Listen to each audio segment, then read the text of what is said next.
After making themselves at home at Fenway Park with a 3-game sweep, the Sox return to the South Side hoping to enjoy the same success. But looking to crash the party is a red-hot Detroit Tiger team that is 3.5 games in front of our Sox in the standings and have won 5 straight in Chicago. Can Ozzie and company close the gap and put an end to the streak? Find out next.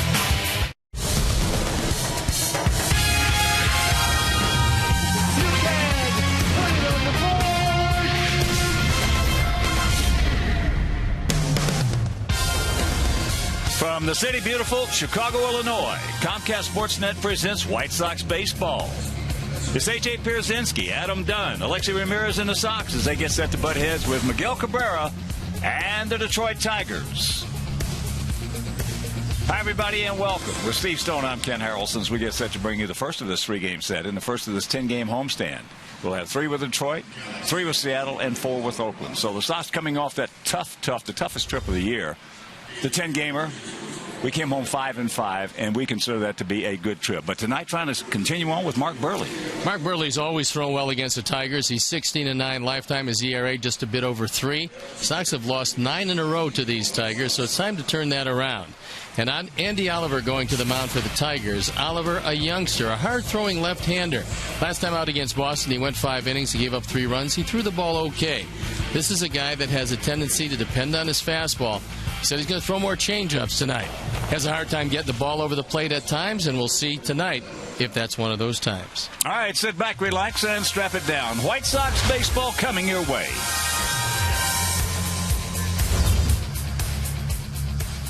White Sox baseball on Comcast Sportsnet is brought to you in part by your Chicago area and Northwest Indiana Lexus dealer, who invites you to test drive a Lexus today.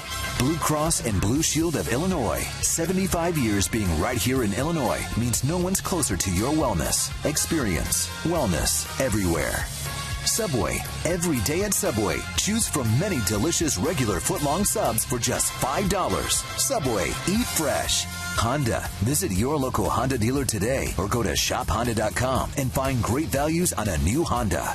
AT&T Uverse. Find out more of what's possible at att.com. AT&T. Rethink possible. And by United. Proud to fly the Chicago White Sox.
On demand, only from Comcast. Don't miss the action. Call 1-800-XFINITY today. Let's take a look at how Jim Leyland is going to line up his Detroit Tigers. 3.5 games ahead of the Sox coming in. It's going to be Jackson leading off, and Wells hitting second. Bosch hitting third with Cabrera and Martinez, a formidable middle. Johnny Peralta, who's red hot. Then it's Rayburn, Avila, and Worth at third base hitting ninth.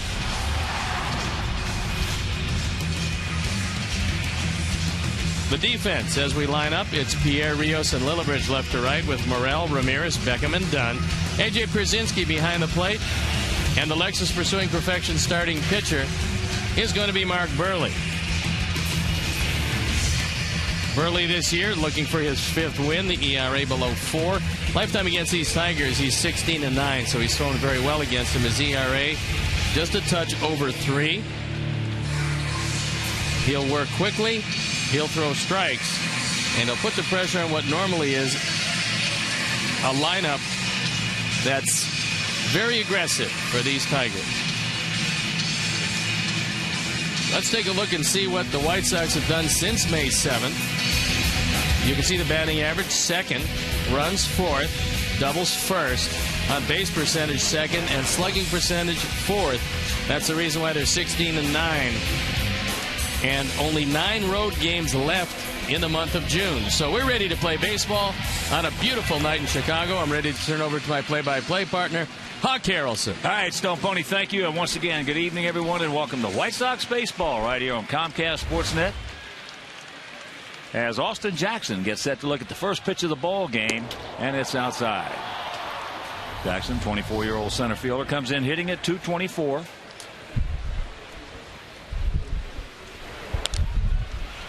And that's out of play. He has 3 homers, 14 RBIs. Tigers are 29-26, and as a team hitting at .252 with a 4.29 team ERA. There's a strike. We played these guys 3 times in their place, and we lost 3 games. Beckham, he's got him. And we had a late lineup change. Paul Konerko was scratched because of a bone chip in his left wrist. It was floating around, and coming back from Boston, got caught in that little niche down there. And when it does, I've got one in my right hand, and when it does, it's just, you can't do anything. You certainly can't swing a bat. But he went and had a procedure done, as there's first pitch strike to Casper Wells, hitting at .228. And evidently they flushed it out and flushed it down to whereas it's less likely to come back up into that little slot. So he might be available later on in this game for pinch hitting. Yeah, he'll be back at the ballpark, and we might see him late. Yeah, he's here. I talked to him just before the game. Wells 0 for 2 lifetime off Burley. And the count 3-1 with Brennan Bosch on deck. Brandon Inge was put on the disabled list. The diagnosis was mononucleosis. So Brandon is going to be lost for a while, and that really means that Jim Leyland's got to mix and match at third base. He's got Danny Worth down there in this one. And Kelly's another one that can play down there, as well as Santiago. So he has enough candidates. He gone. 2 down.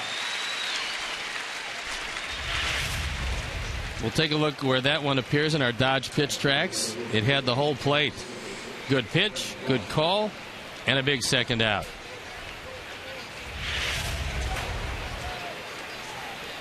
So here's Bosch.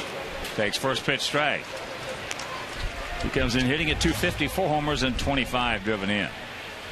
He's hit very well against most left-handers, but not so well against Burley.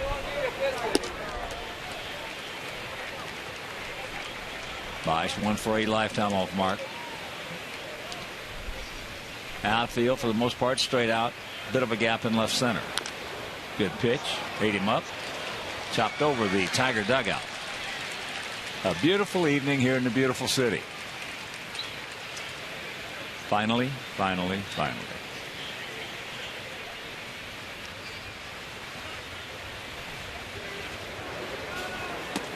Sox coming off that 10-game road trip where we had 3 in Texas, 4 in Toronto, and 3 in Boston at 5-5. Took a sweep against the Red Sox to get us there. That's knocked down, and he's going to beat it out. That probably will go as a base hit. It should. Dunn ranging far to his right. He got the glove up, bounded off the glove, and kicked away from Beckham. So on the look, we'll slow it down for you. And it does indeed go as a base hit.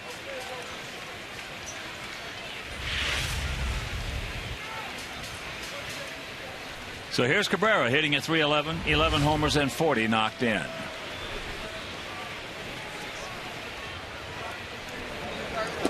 Checks it up. He did. He has faced Burley 20 times and he has 2 hits. Somewhat amazing when you consider how good Cabrera has been against everybody.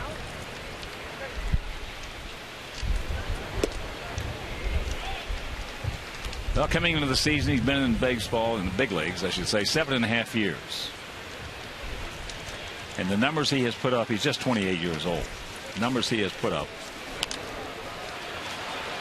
have been absolutely astonishing.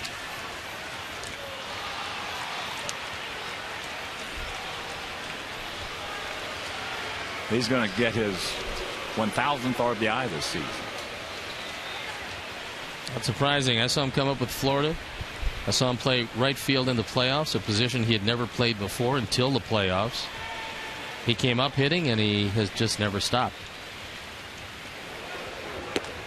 Just off the corner. Well, he's one of those guys that you look at his minor league numbers. First year and 57 games in the Gulf Coast League, hit 2 home runs. Next year at Kane County, in 110 games, hit .268 with 7 home runs. Next year at Jupiter, he hit .274 with 9 home runs. And he started to figure it out. That's exactly right.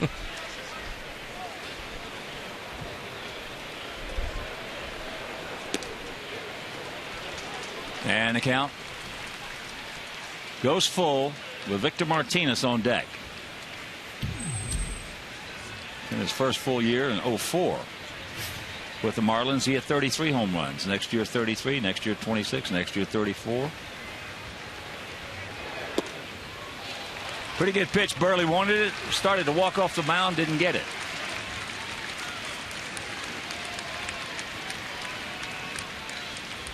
On our Dodge pitch tracks, we'll take a look where 6 appears. That had a part of the plate. That's the reason Burley walked off the mound. The exaggerated turnaround, like Cabrera, keeps the inning alive for Martinez. When he was out, Cabrera didn't see a whole lot of good pitches, and Martinez does give him protection. And he has hit Burley well, 22 for 66. So a very close call that did not go Burley's way by Fletcher. Extends the inning. And there's a chopper. Morrell goes to second. Yes, in time. Beautiful play by Brent Morrell, and that will end the threat. After a half inning of play, it's the Tigers nothing and the good guys coming to bat.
going to be Juan Pierre leading off, and red-hot Alexei Ramirez, Carlos Quentin, A.J. Przinsky, Alex Rios. Brent Lillibridge has been swinging a hot bat also, with Adam Dunn, Gordon Beckham, and Brent Morrell.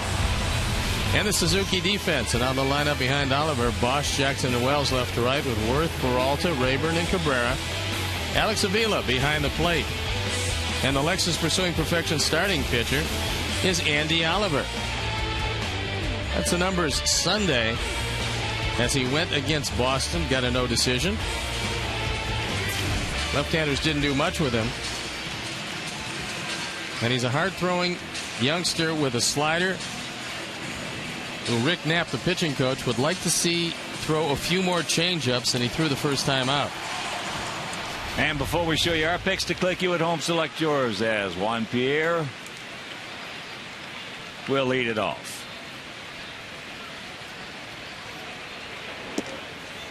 Takes ball one. Sox come in hitting at .253 as a team with a 4.12 ERA. Pierre hitting at .259. Corners in close, and the count 2-0. And here at beautiful US Cellular Field, 330 down the left field line, 335 down the right field line, 375 in the gaps, and 400 straight away center. Juan has hit better against left-handers than right-handers this year. 3-0 the count. And this was the problem when they talked about Oliver. Was throwing one pitch consistently, missing with it, and not making any adjustments. There's a strike.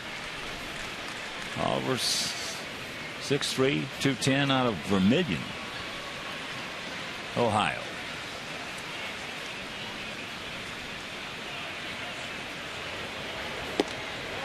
And the count goes full. Top of the fifth at Cleveland. Texas leading the Indians 2-0.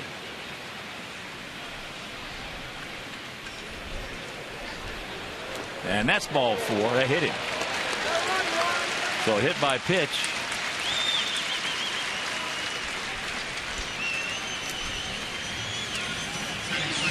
Here's our Xfinity high-speed action replay, and it's the reason Mark Burley is out of that first inning. Good dive by Brent Morrell from his knees. Gets the force out at second base and gets the Sox out of the inning. It's going to be a very tough play for Alexei to get anybody on that one. No, that one you're just going to have to eat and take your chances. And here's Alexei hitting at .297. 6 homers. He's driven in 31. Boy, did he have a series up in Boston. He was 9 for 14 with 6 RBIs.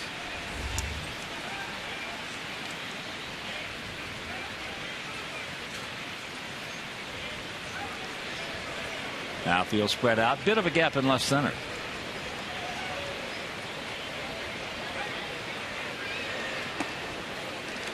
And the count 2-0. Now Avila wants to go out and have a little chit-chat with his 23-year-old southpaw. That was Oliver's version of a slider, and that one didn't do very much. Just stayed up in the zone. So having some problems getting the ball over the plate, very similar to the early innings against Boston. He did settle down later on, but that'll get your manager pacing.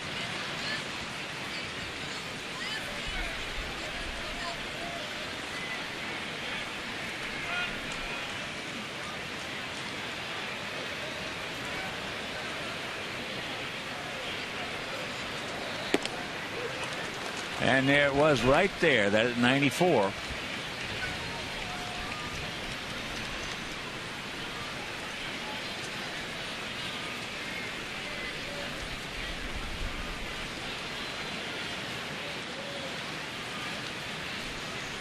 Decent lead by Pierre. And the count 3-1. Quentin on deck.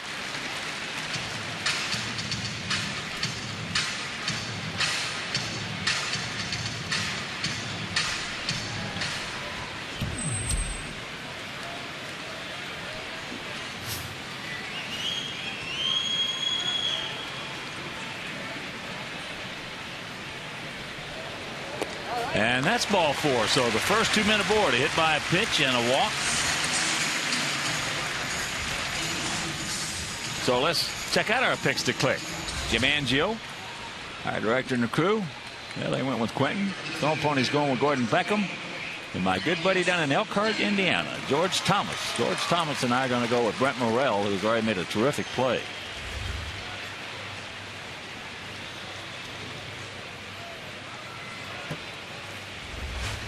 So here's Quentin, the 258, 13 homers, 37 knocked in.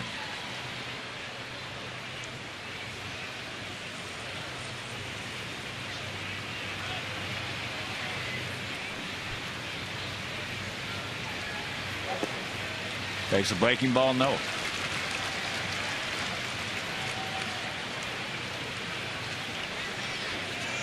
And the pitching coach. Yeah, Rick Knapp is coming out because when you're a 2-pitch pitcher for the most part and you can't get either of them over the plate, you're going to have some big problems.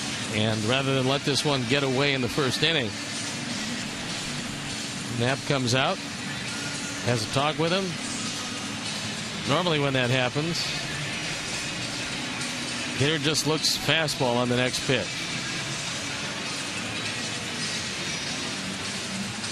Well, if you look anything but fastball off this kid, you're making a mistake. Yeah. He hasn't shown yet he can get the slider over at all.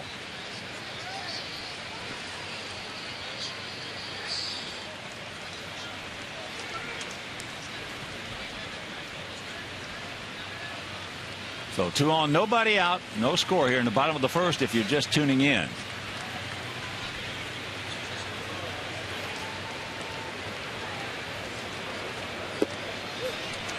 Grabs the strike with that one. That one at 94, and the count evens at 1.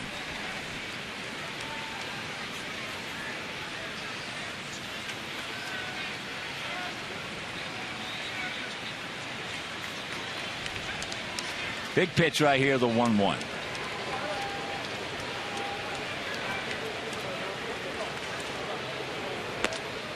High and wide, advantage Quentin. 96 on that one.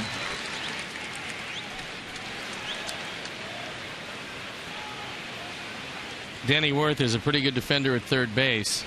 Peralta, if he can get his hands on it, he's dependable. He doesn't have a whole lot of range, and there is a lot of room on the left side to hit it between Worth and Peralta.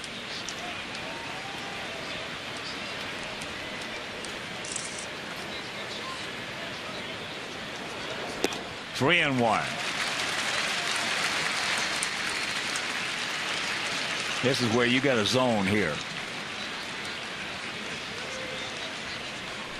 You got to pick out of a zone. If it's not right there, you don't want to do anything with it because you don't want to chase a bad pitch.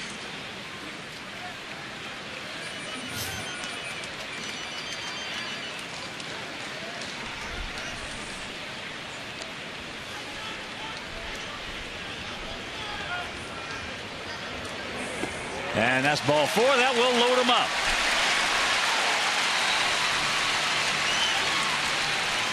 Sacks packed with Sox. Nobody out. And here comes A.J.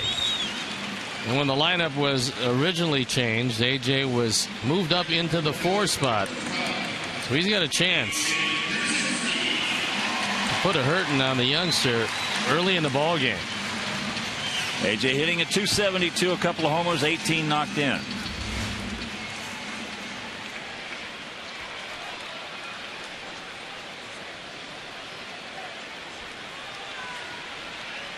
Good speed aboard.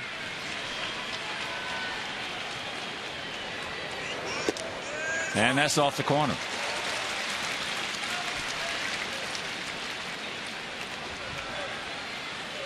Bullpen already up and going for the Tigers.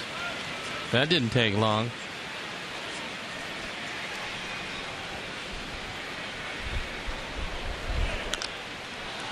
That fastball chop foul. So the count evens at 1.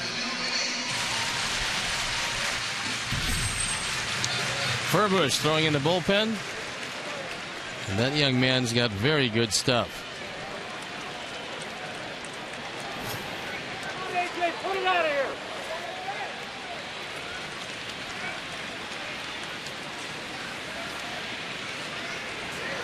Breaking ball, no. Now AJ goes back to dead red. Alex Rios on deck.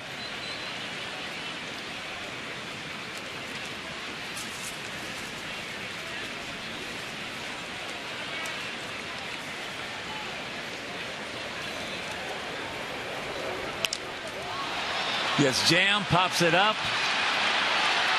Peralta goes back, makes the catch. And that's one out.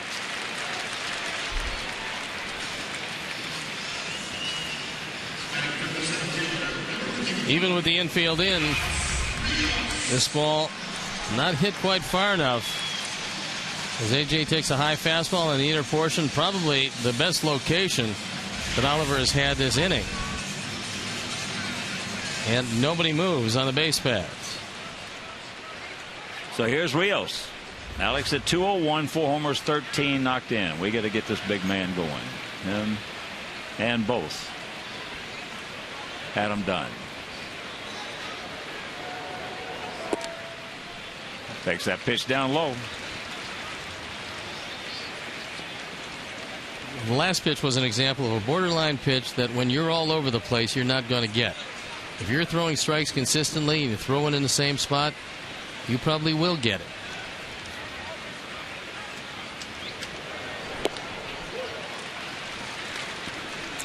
Checks it up, takes it right there.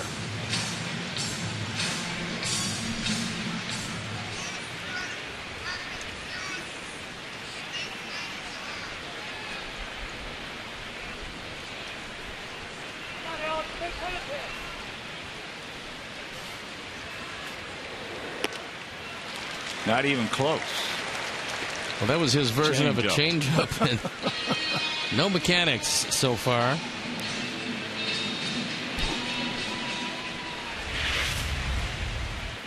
Avila calls for a change. And Oliver's nowhere near the zone.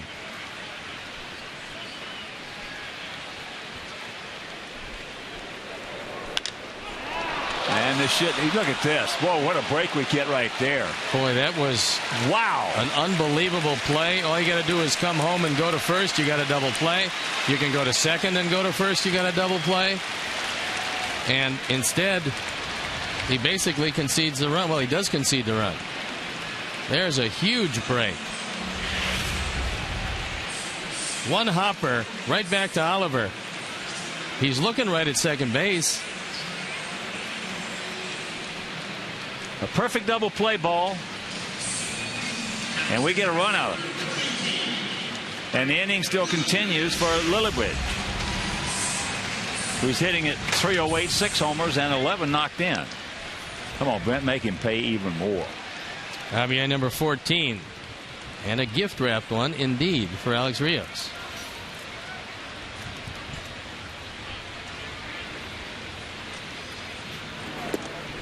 Got a breaking ball over.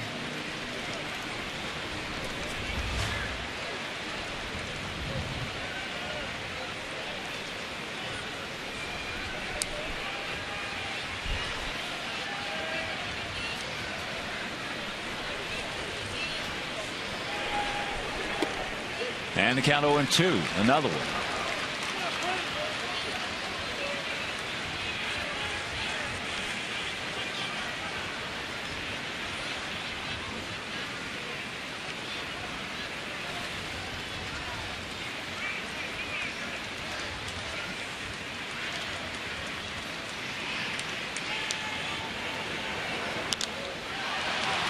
So we had the bases loaded, nobody out, and they give us a run. We'll take it after one. It is 1-0 White Sox.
In-game live only on csnchicago.com, brought to you by The Great Escape.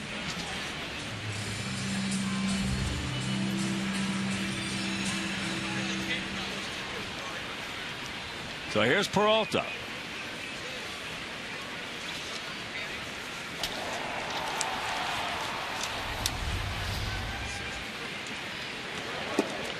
Takes first pitch strike. Johnny Peralta has been the hottest of all the Tiger hitters. He's got some talent.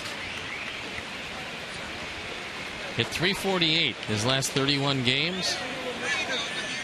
And his Tiger team has at least one extra base hit in all 55 games this year. That's pretty amazing. That's up and in.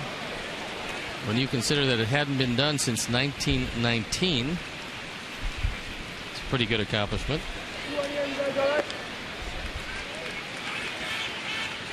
Two and two the count. The 28-year-old hitting it, .314, 8 homers, 31 knocked in. Stand right there last year, Peralta, 8 homers and 38 in the season, and hit .253.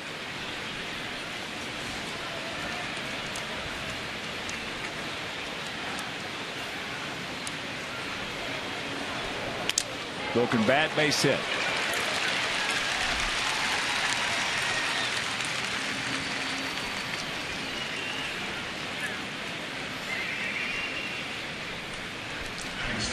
When you're going well, you can take a pitch like this one, break your bat, and get enough of it to get it over the shortstop's head and drop it in front of the left fielder. So here's Ryan Rayburn at 197, 4 homers, 15 driven in. But he has hit Burley well, 6 for 23 with a couple of homers. Last year, Rayburn, a .280 hitter, 15 long ones and 62 knocked in.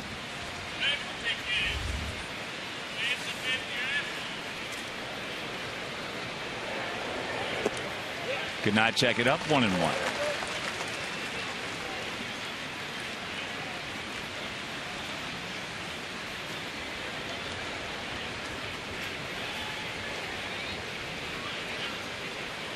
Rayburn has yet to ground into a double play. Mark's trying to cut it in and have him ground it to the left side. Look at the gun by Beckham. Beautiful. Rack him up.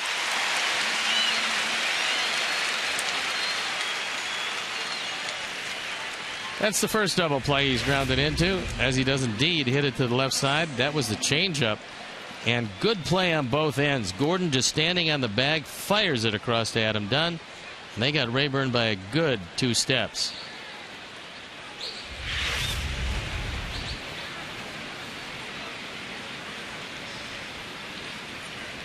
So here's Avila. He really hurt us in that 3-game set back at Comerica Park. He comes in hitting at .281, 8 homers and 30 driven in. Takes a breaking ball strike. Last year, he hit .228 with 7 homers and knocked in 31.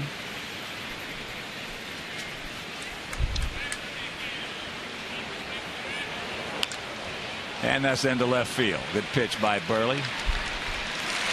And that'll retire the side after an inning and a half. Sox lead it 1-0.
tuning in. Nobody out. AJ popped up to short. And then Rios hit a one-hopper right back to the pitcher, and we get a run out. Well, that was somewhat amazing. I think that quite obviously Oliver was so concerned about getting the ball over the plate, he forgot that it wasn't the third out of the inning. And it was a gift run. The way Mark Burley has pitched against this Tiger team, we can certainly use it, especially with 9 losses in a row to this team. Going to put an end to that.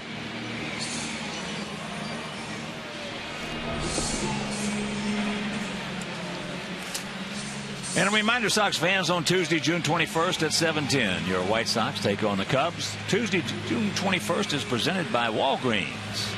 For tickets, call 866-SOX-GAME or visit whitesox.com.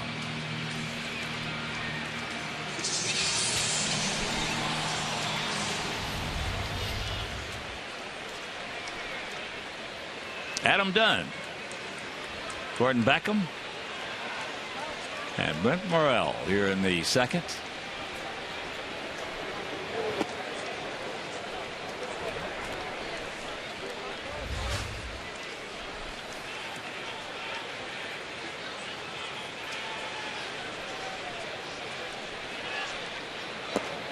And the count 2-0.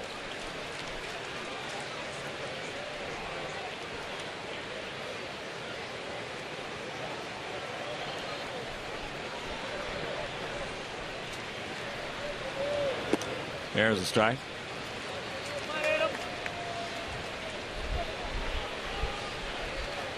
Adams still looking for his first hit off the left-hander. Make it over 60 against lefty.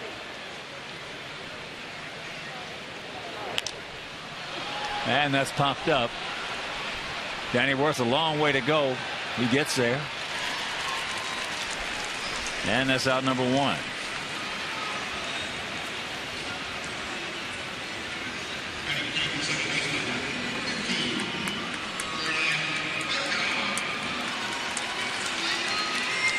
So here's Gordon. He's starting to get warmed up a little bit, hitting at .242, 4 homers, 16 driven in. First of 3 with Detroit, first of 10 here at home. 3 with these guys, 3 with Seattle, and 4 with Oakland. Make your plans to be with us here at beautiful US Cellular Field. As that pitch taken down low. And we looked ahead at the schedule and realized the 3 long road trips that started off. We looked ahead to June and realized that was the time to start making our move. And the count 2-0. We got 9 road games left in June. Got to do a lot better here at home. Come into this one at 10-13. And no better team to start against than the Tigers. Because we got to get by them first. And the count 3-0.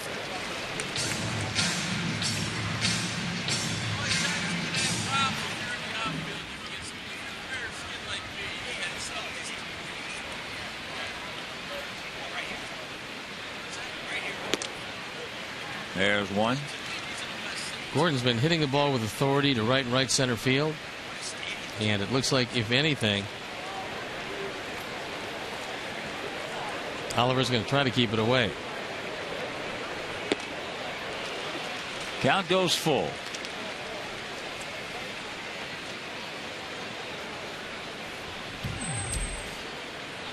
Brent Morrell in the on-deck circle.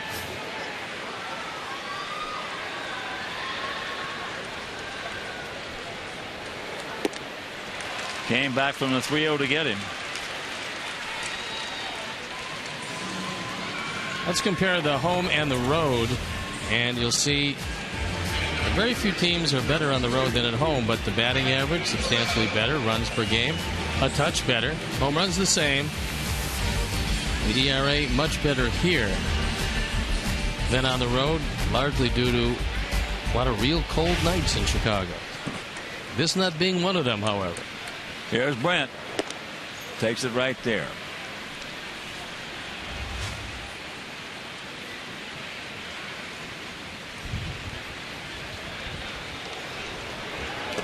Breaking ball.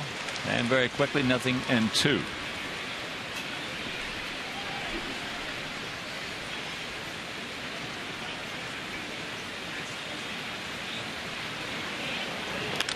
That's a bullet.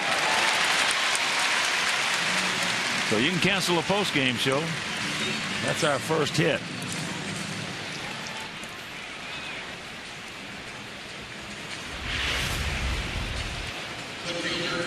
0-2 pitch, and he just rolls run on the inner portion.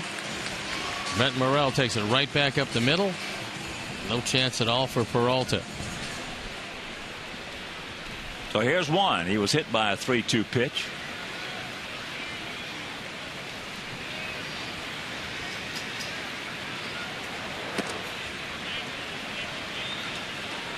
Almost hit by another one. 0-2-0 for the Tigers. 1 run, 1 hit, no errors for our Sox.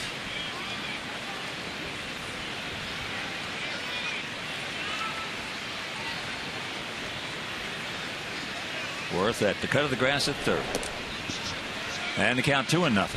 And Alex Avila pointed to his right shoulder. He was looking out at Oliver and saying, if you fly open with the right shoulder, you're going to leave the ball up and in to the left-handers and up and away to the right-handers. And pretty much that's what he's been doing. Well, with his motion, he is definitely susceptible to flying open because he makes no turn with that right shoulder. Now he tries to compensate and throws it foot outside. It's almost all arm. Almost all arm. So you can see why he would be all over the place.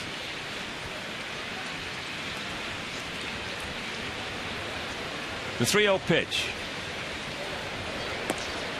And there's ball 4.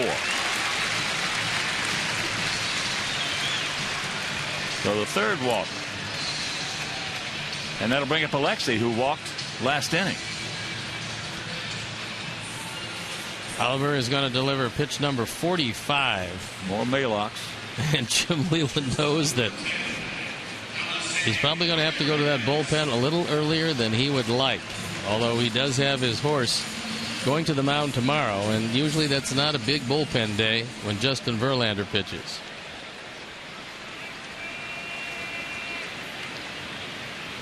So 2 on, 2 out. Starts him off with a changeup. 0-1.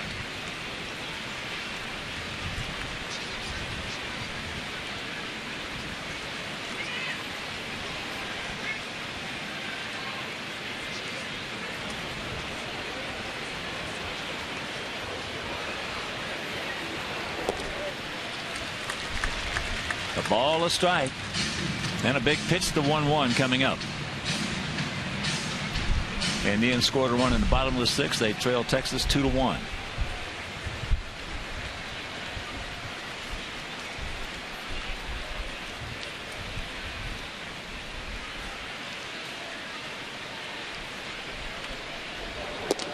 Checks it up. Good check by Alexei.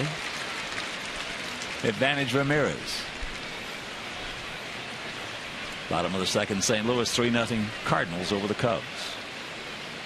This is what happens to young guys. They get 2 outs, nobody on. 0-2 on the third hitter. Make a mistake in the zone, and before you know it, they pitch themselves into trouble. That's foul straight back over our heads. Last 18 games, Alexei Ramirez has been swinging the bat just about as well as anybody. 384, 28 hits. The doubles, the runs batted in, and the runs, pretty impressive.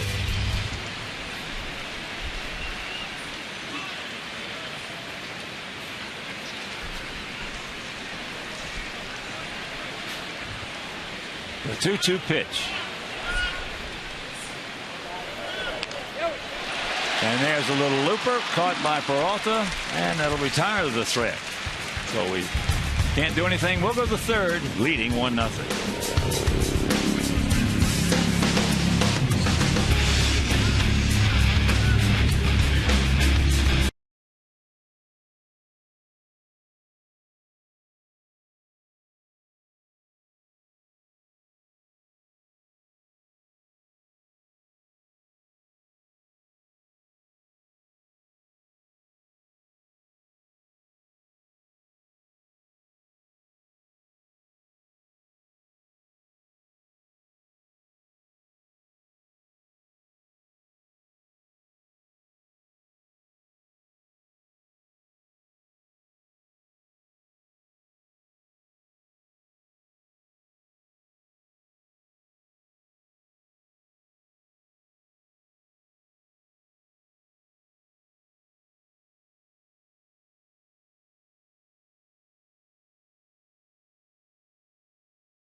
Top of the third inning, Worth. Then back to the top of the order with Jackson and Wells to face Mark Burley.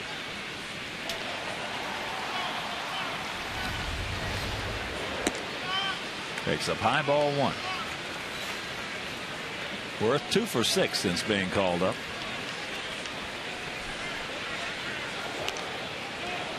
And this foul straight back below us.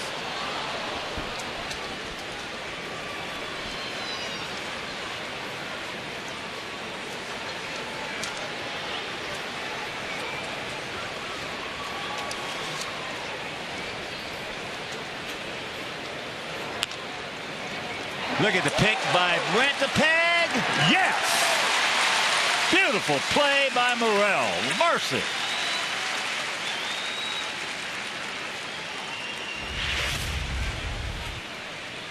This ball ticketed down the line probably would have been 2 bases, but Brent Morrell, who's made a couple of spectacular plays early, guns him out at first.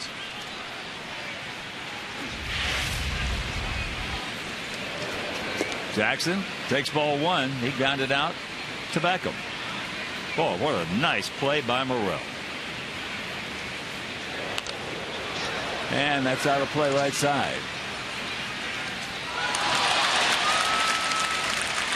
Nice catch by one of the fans.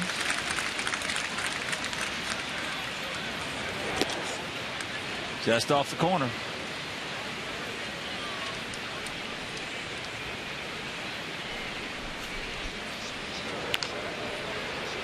Alexei on a tough hop, gets it, makes it, 2 down. Here's our AT&T U-verse multi-view.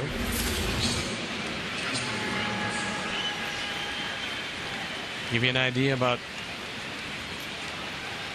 the players, what's going on. And a look in from center field at Casper Wells, who was called out on a 3-2 fastball. Takes a strike.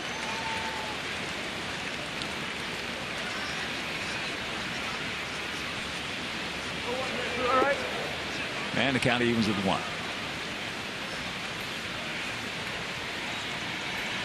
6th inning in Baltimore. Blue Jays leading the Orioles 8-2. That's up high.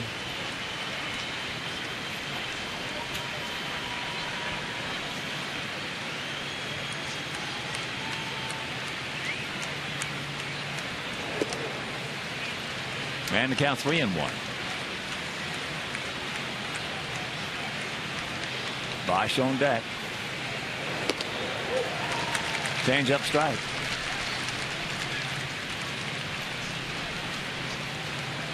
Just in case he gets around a little early, we show you the left side with Morrell and Ramirez in your picture. And the payoff pitch. That's hit hard, but foul.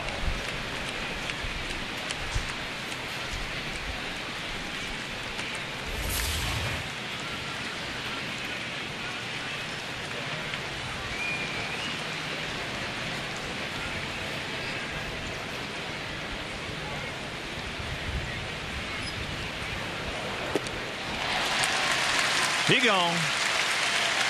And that'll do it. A 1-2-3 inning thanks to a beautiful play by Brent Morrell.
Who was the last Tigers pitcher that led the American League in ERA?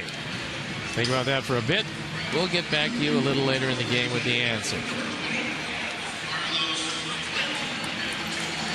A run on 1 hit for our guys. No runs on 2 hits for their guys here in the bottom of the 3rd inning. Quentin will lead it off. He walked. He'll be followed by Pierzynski and Rios.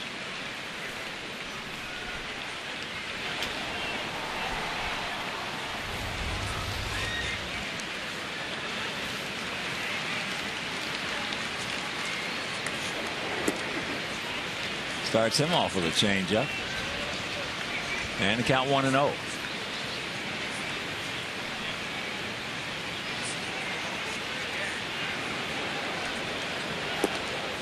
Two and 0. Top of the 5th at Fenway. Oakland and Boston tied at 5.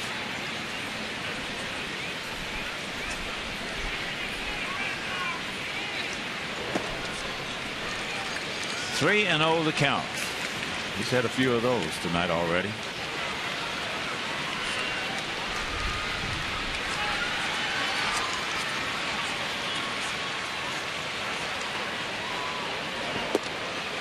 There's one.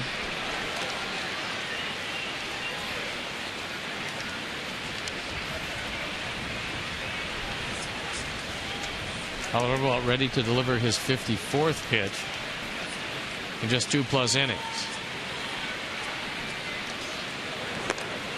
Not even close. So the dreaded leadoff walk. And a reminder, you can visit the official online shop of the White Sox. Browse the largest selection of official gear, including the latest apparel, nostalgic memorabilia, and authentic classics for the whole family. So get your gear from the official source. Shop at WhiteSox.com.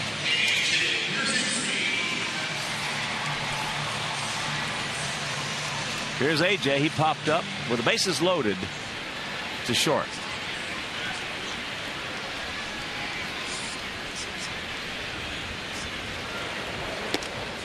Takes that slider inside.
One pitch.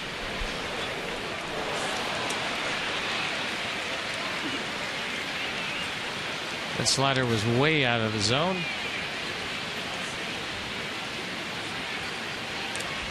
Oliver has not been ahead of too many hitters. Nice block by Avila.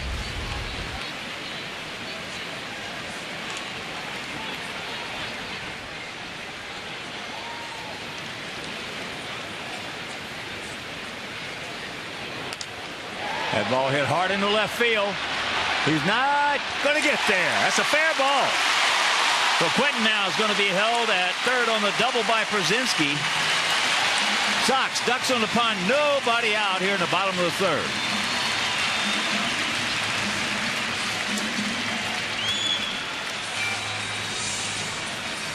And Oliver going after another slider after one in the dirt. Got this one up and away from AJ, who sliced it down the line away from Bosch. Just out of reach. Stayed in the park. Carlos could not score because he had to wait and see if Bosch was going to catch it. And time to tack on some insurance runs. All right, here's where Alex has got to go to the right side. get one in and one over.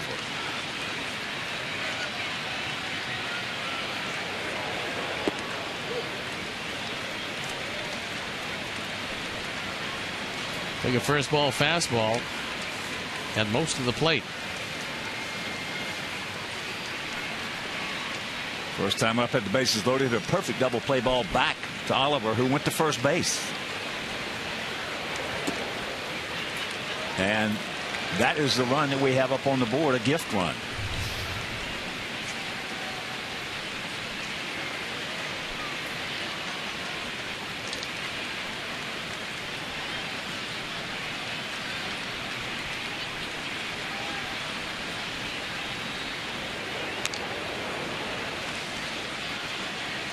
Swings at a changeup out of the zone. Finds himself in a 1-2 hole. Meantime, Texas is killing Cleveland.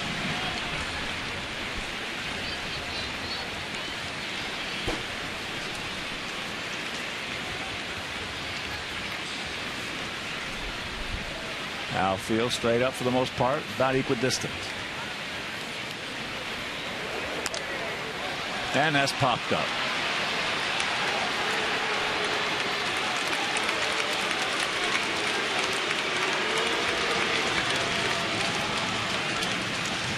So a big out.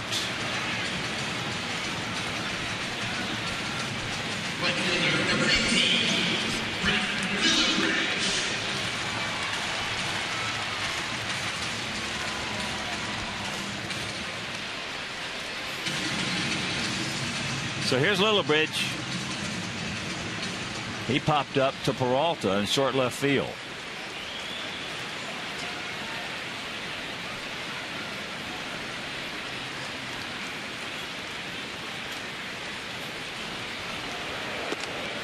Takes inside ball one. Texas leading Cleveland 7-1. Top of the seventh at Progressive Field.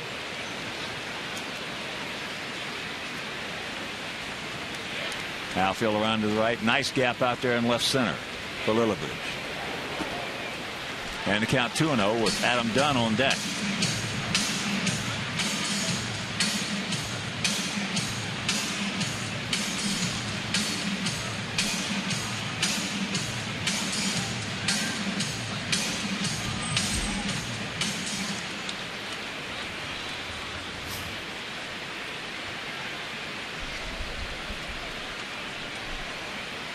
Don't help him out. He's the one that's in trouble, not you.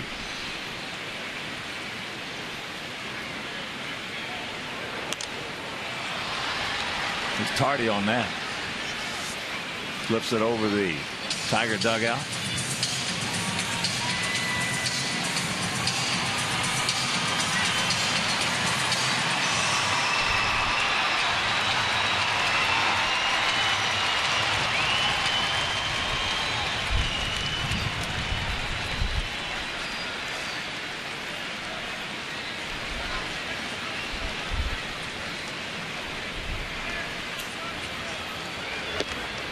Slider strike. Not throwing him too many hittable fastballs, throwing either changeups or sliders to Lillibridge.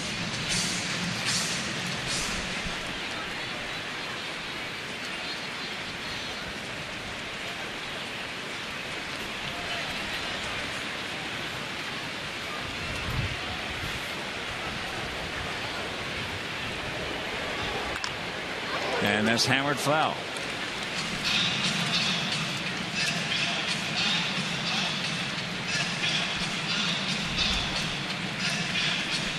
Quinn at third, Pierzynski at second.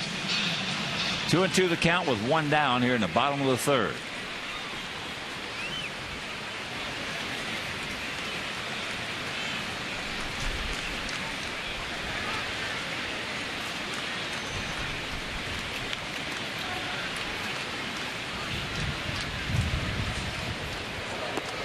Full count.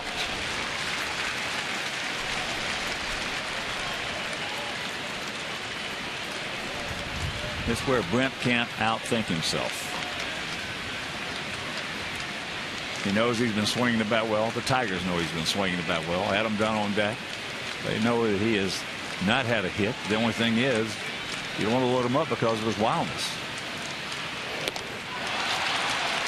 They went to the slider. And you can tell the advanced scouts were out in Boston because they're not giving him too many hittable fastballs. Full count. This slider has the outside part of the plate.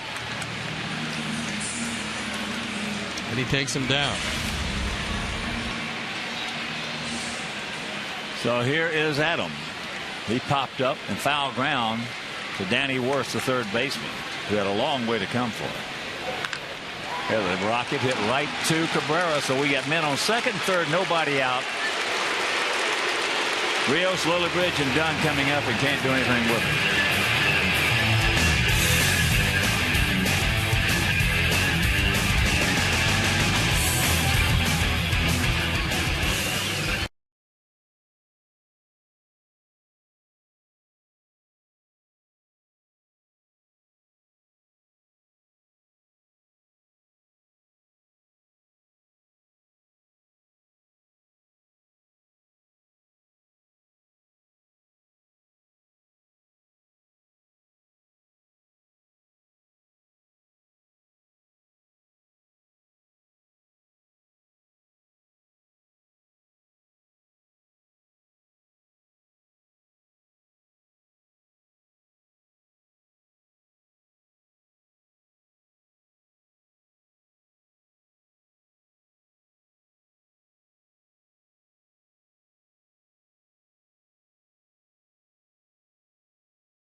This fourth inning is brought to you by the fourth meal from Taco Bell. Open 1 a.m. or later.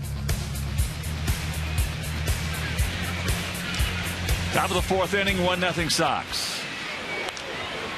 Bosch. Good pitch inside. Hammers it, but it's a strike.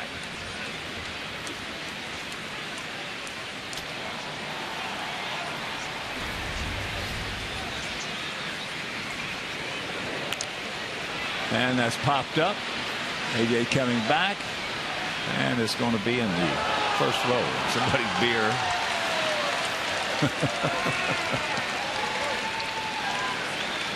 So the count 0-2. And if you're just tuning in, we had the bases loaded, nobody out in the first inning, and came up with 1 run, and it was a gift. Then bottom half of last inning, had a man on second and third, and could not put one across the plate.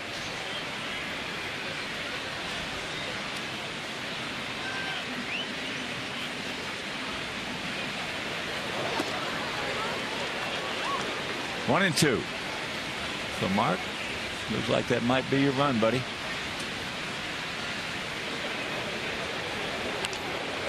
Cues it. Watch out, it's coming back. Look at this. Well, you know, on this field, if the ball gets even close to the line, it's going to spin back toward fair territory. Now, there's nothing Mark can do. He's one of the best fielders around, and you had Morel well off the line. Too far for AJ to get it. Couldn't have rolled it out there in a better spot. And at first, Bosch didn't run. Then when he took a look and realized where the ball was going, he took off, beat the play easily. So he's had 2 infield hits, one off the glove of Dunn. And then that swinging bunt. So here's Cabrera. He walked on a 3-2 pitch that had the plate.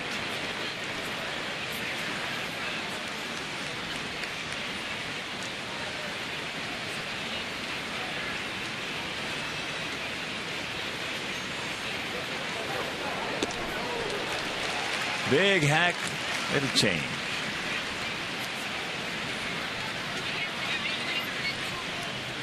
This guy's got 919 RBIs, and he's just 28 years old.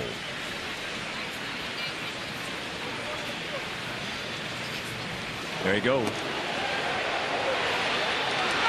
He gone. Nice. Nice pick and tag by Beckham. Hard to get too much of a lead on Mark Burley. It's a decent jump. Now he's looking back. Slowed him down just enough. We'll watch it again. He came up with a hop, and he did just barely get him. Nice call by Jim Reynolds. And that changeup hammered into left field.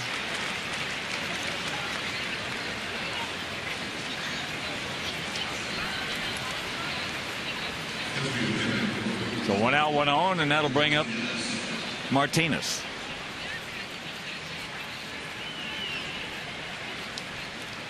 And here's what he did his first time up.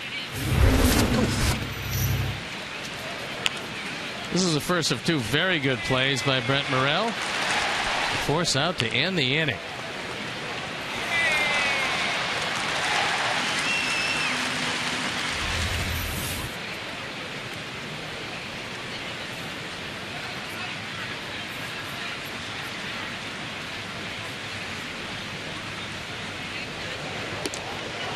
Strike.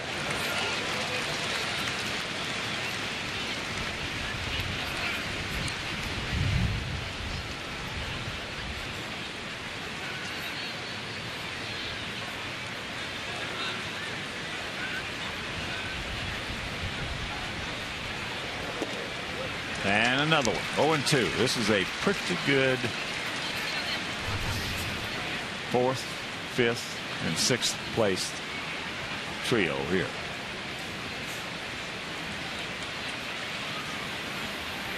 We got Phil Koch out on a rehab start tonight, so he's coming back soon.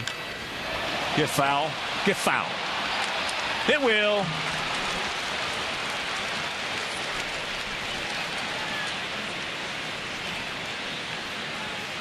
This guy, to me, is the most dangerous hitter in this lineup against Burley. And the numbers back it up. 22 for 67, 4 homers, and 12 RBIs. That one hooked right in front of the pole. This is Mark Burley. Pretty impressive over the course of his career.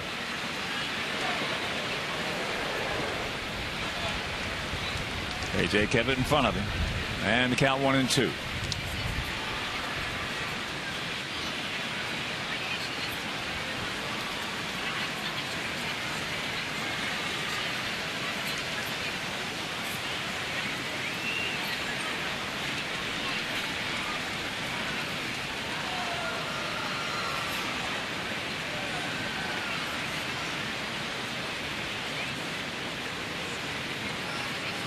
Short lead. He gone. 2 down. Way off balance out in front. Take a look at the location of that changeup. That ball just dips out of the zone. Martinez well out ahead of it. And a big second out.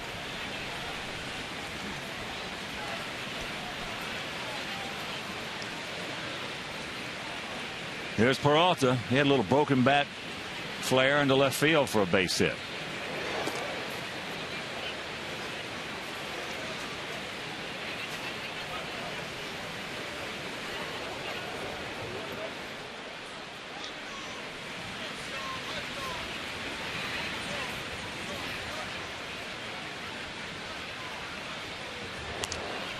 That's foul back to even the count at 1. With a 1-run lead and Peralta up. The outfield playing a little deeper than normal, trying to cut off the gaps.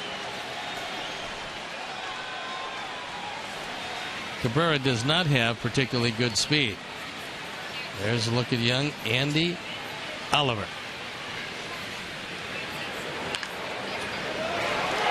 Grant couldn't get to that one. Pierre will, so Cabrera will pull up at second. 3 hits this inning.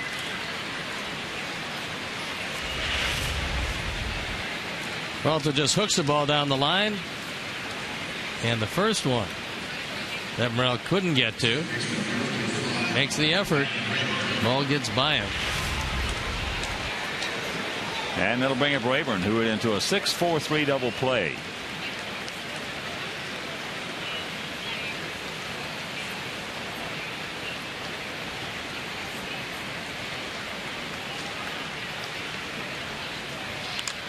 That ball hammered. Come on, Alex. He's there, makes the catch. That's a hang whoop for Rayburn. Meanwhile, we'll go to the bottom of the 4th. It is still 1-0 Good Guys.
Earlier we asked you who was the last Tigers pitcher to lead the AL in ERA, and the answer, the Bird, Mark Fidrich, the late Mark Fidrich. 234 back in 1976. Boy, for a brief period of time, he was some pitcher. He pitched one of the best games I've ever seen pitched in the big leagues against the Yankees. He went 9 innings, and in 9 innings never threw, with that sinker of his, never threw a pitch higher than the middle of the thigh. By the time he got to the plate, it was below the knee. Well, he had great movement. He was just one of the great characters of the game. It's a shame that he hurt his arm and his career ended so quickly. His life certainly ended prematurely. I think the game needs a few more Mark Fidriches. He had a good time doing what he did for as long as he did it. So here's Beckham. He'll be followed by Morel. Then back to the top of the order, and Juan Pierre.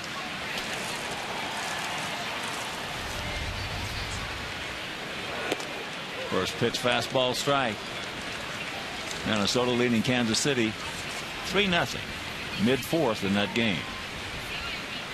Tigers just fresh off a sweep of the Twins.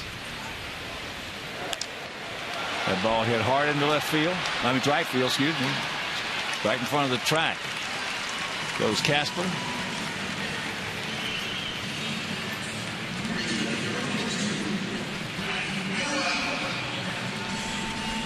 So here's Morel. He picked up our first hit, a bullet right back to the middle on a 0-2 slider.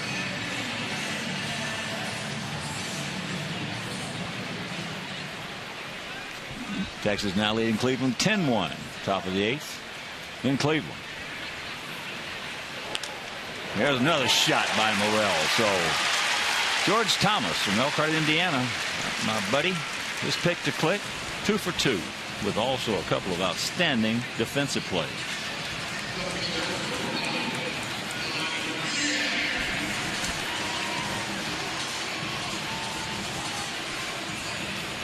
Oliver has been unable to pitch to Pierre in 2 at-bats. Hit him once, almost hit him a second time. Hit him with a 3-2 pitch, then walked him the second time.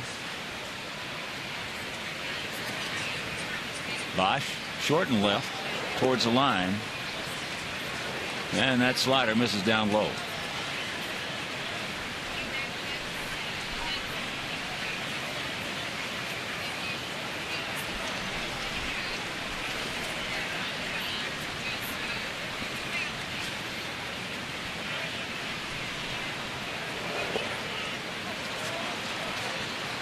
Two and 0 the count. Make your plans to be with us tomorrow evening, 6:10 start here at beautiful USA Field. Edwin Jackson against Verlander. And the finale of this series on Sunday afternoon, Jake Peavy against Brad Penny. Both those games, if you can't make it to the ballpark, will be over WGN.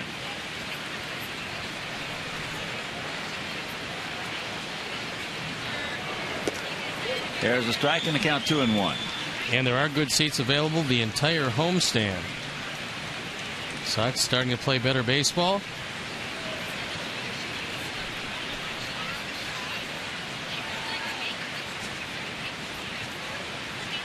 These are going to be tough and tight games against the Tigers.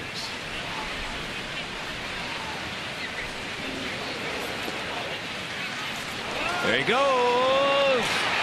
And they got him.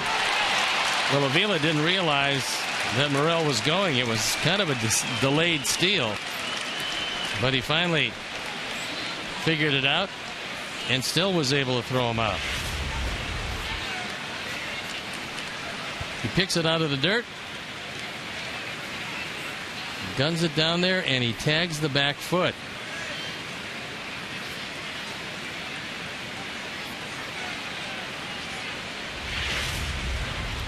So the 3-1 pitch.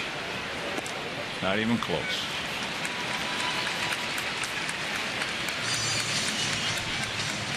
Fifth walk issued by Oliver, and that'll bring up Alexei, who has walked. Then hit a little looper to Peralta to end the second inning. If you're just tuning in, we stranded 2 in the first, 2 in the second, 2 in the third. And we've had a hit and a walk here in the fourth. And I think Gene Lamont might be calling down to the bullpen.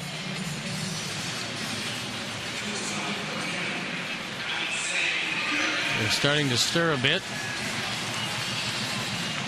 as Oliver about ready to deliver pitch number 79 here in the bottom of the fourth. Started Alexei off with a changeup last time. And there he throws him another one.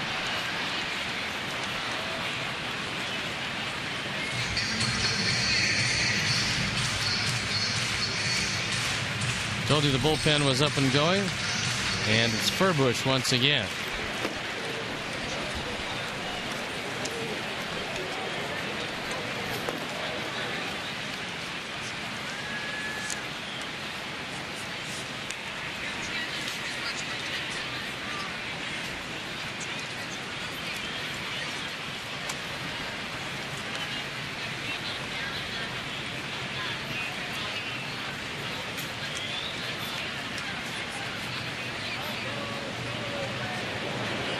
There they shot into the gap.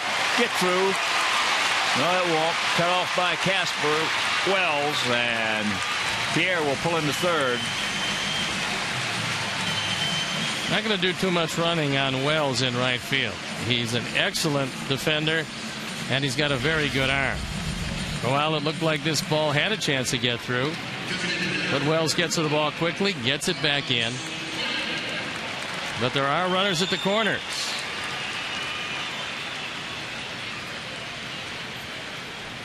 And here's Quentin, been to the plate twice and walked twice.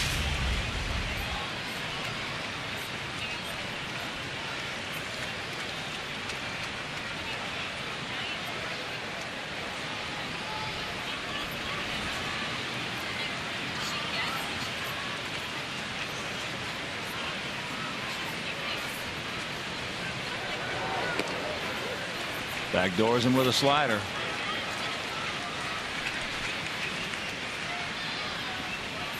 Tonight, uncharacteristically, not too good with runners in scoring position. Here comes Rick Knapp.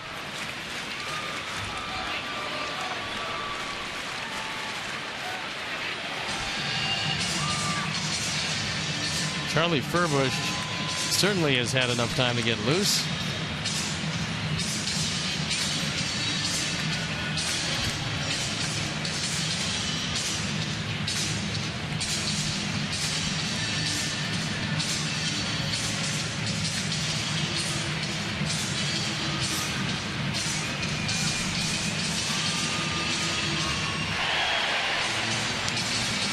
So he's had a say.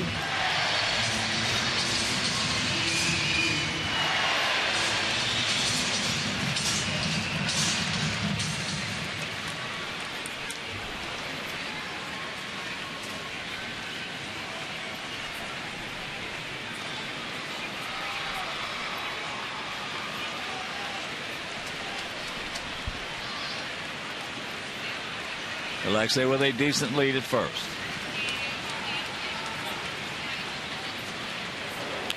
The ball hit hard, stretch, get up. It will, you can. Put it on the board, yes! Yes! A 3-run rocket on a high breaking ball, and it is 4-0. Good God, Mercy.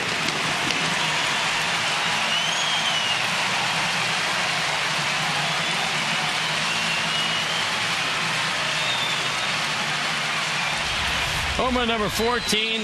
Carlos now has 40 runs batted in. It's our fourth home run replay. The off-speed pitch, and Carlos reaches out, drives it out of the ballpark. And this all happened with 2 outs and nobody on. That walk to Pierre. Solid single by Alexei, and then there's a shot by AJ down into the corner. So he's going to pick up his second double. He's 2 for 3. Don't stop now, boys.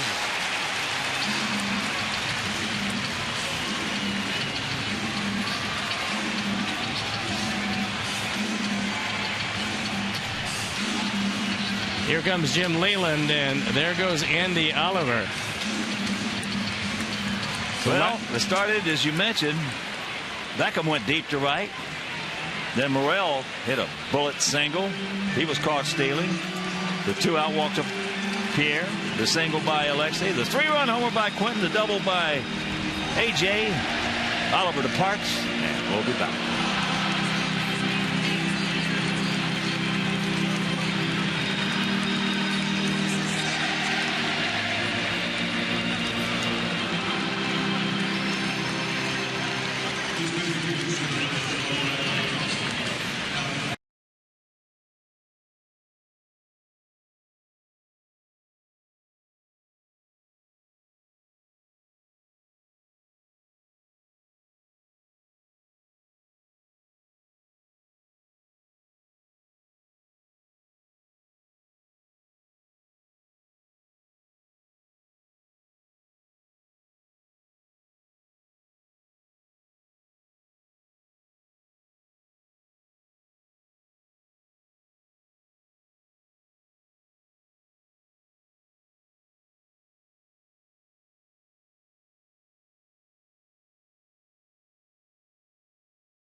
Texting Paul, that's Paul, P-A-U-L, to 244-769 for a chance to win an autograph. Paul Konerko bat. Chi Sox mobile users get special offers, exclusive deals, contest info. Joining is free, but message and data rates may apply. So text Paul to Chi Sox 244-769. Our Verizon call to the pen is Charlie Furbush. He's a big man at 6'5", in the neighborhood of 215. Pretty impressive numbers so far, 10 strikeouts in 9 innings. Got the best left-handed stuff out of their bullpen. And he will take a look at Alex Rios. First up in the inning.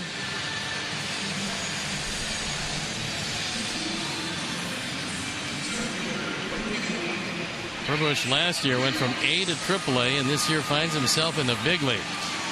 So here's Alex. He's 0 for 2 with an RBI.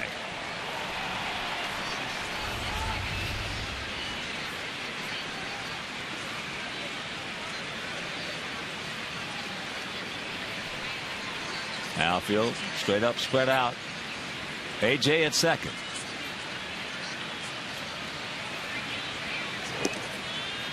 And that pitch is outside.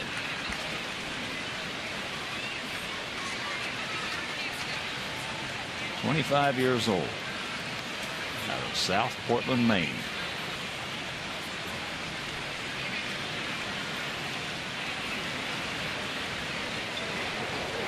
That ball hit hard into center. Jackson back, right in front of the track, hauls it in, and that'll retire the side, but not before a crooked number goes up on that board. We'll go to the 5th, leading 4-0.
Alex Avila, Danny Worth, and Austin Jackson to face Mark Burley.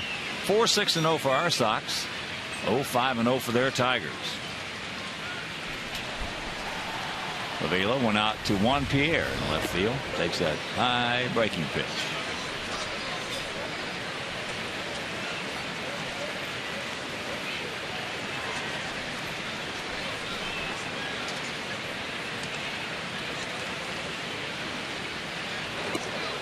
And the count 2-0.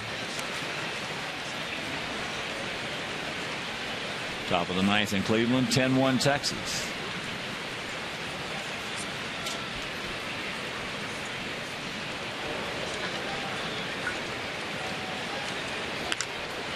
That's high in the center field. Alex went back. Now on the track. So a long out. And a reminder, you can text Subway to 29653. And if you are the 500 texter, you could win $5 footlong subs from Subway.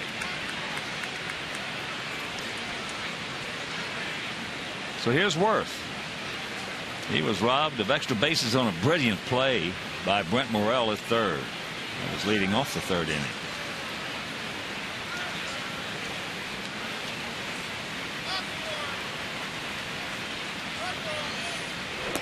And if you miss that play,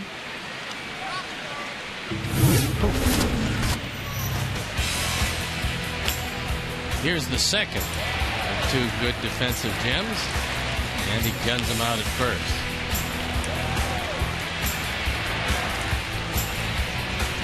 So 1-1 to count. And he lashes that one into right field for a base hit. Got a high changeup.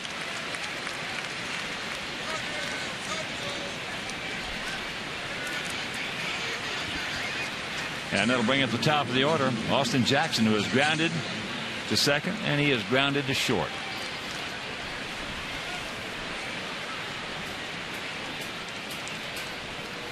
The price for Curtis Granderson was Austin Jackson. And Granderson is having just an unbelievable year. There's a shank into right.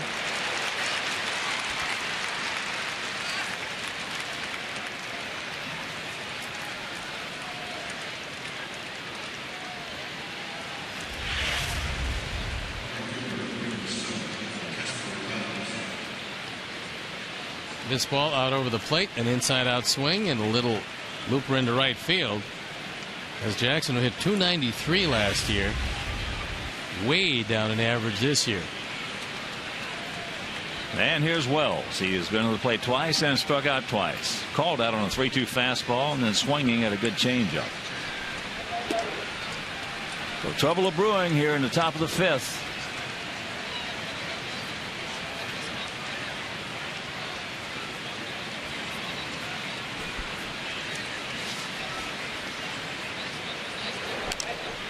That's popped up right side.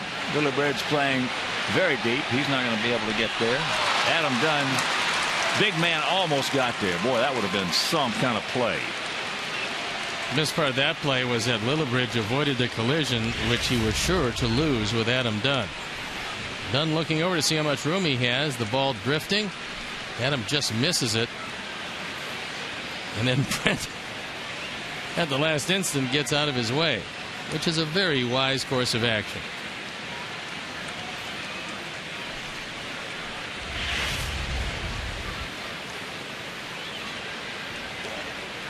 The 1-1.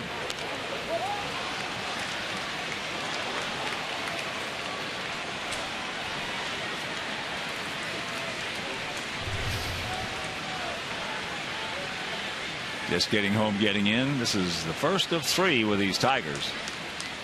And the first of 10 on this homestand. So make your plans to come out and be with us here at beautiful USA La Field. We got 3 with these guys, 3 with Seattle, and 4 with Oakland.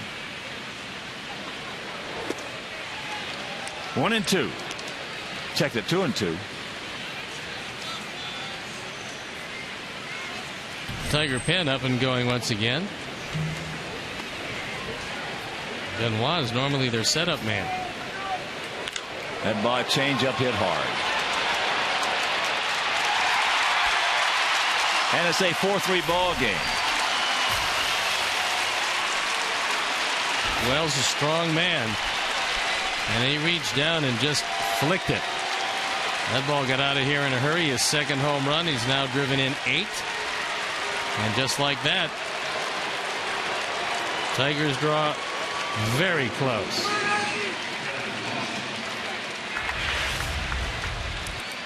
Ford home run replay. It's a low changeup. It's not a bad pitch, but it's out over the plate.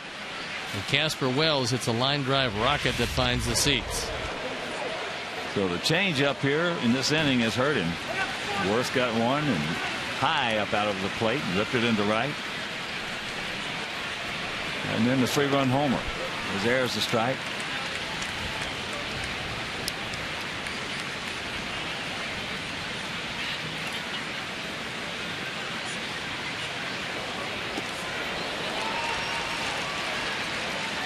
A ball and 2 strikes to Bosch.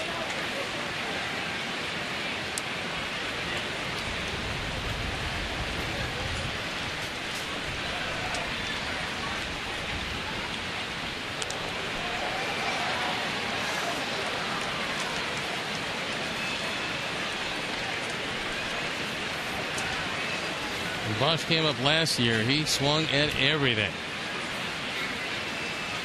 This year, a little more selective. He's going to be a pretty good player. High pop up Alexei.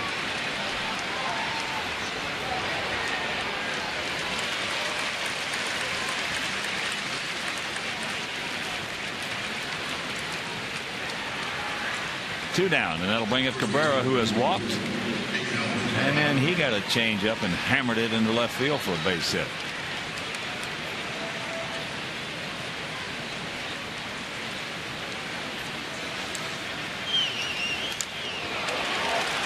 And that fastball hit into center field.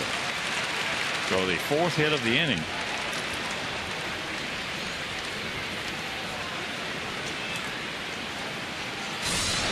Here's our United Airlines leaders of the game. Miguel Cabrera reached base safely in 24 straight games.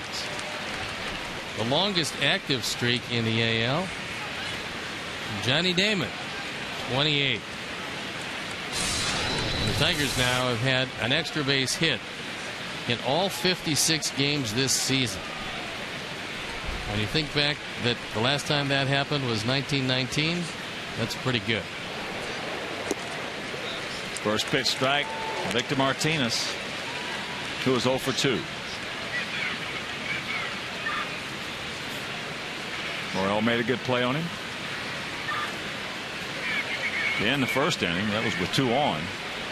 Then he struck out in the fourth.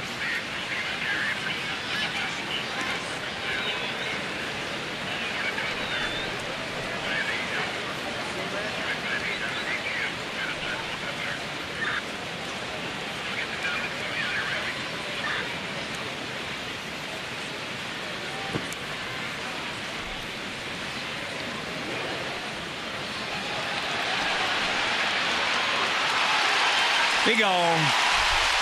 Nice job by AJ, scurrying over, picking it up, and throwing him out. We're halfway home, leading 4-3.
To go to the bottom of the fifth, 4 runs, 6 hits, no errors. For our Sox, 3 runs, 9 hits, no errors for the Tigers. It'll be Lillibridge, Dunn, and Beckham.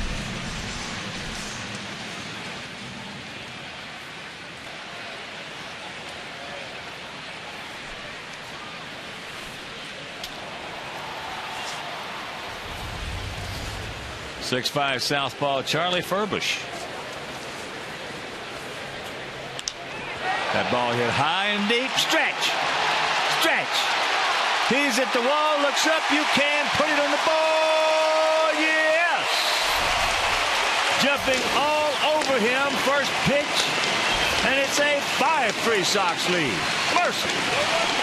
Brent got a first ball fastball for the first time tonight and made the most of it. A towering fly ball that just kept on drifting. Brent Lillibridge, a very happy man. Hits his 7th home run. He's driven in 12. Adam can't get it. He's 0 for 2 last time up. He just hit a rocket right to Cabrera at first base. That was with a couple of guys on.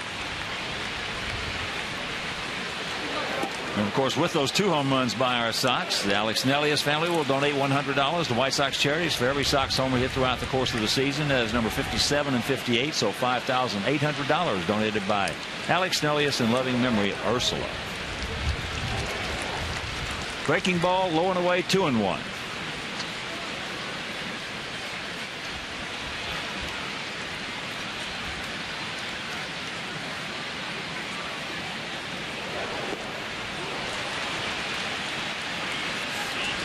Had him well out in front of that slider.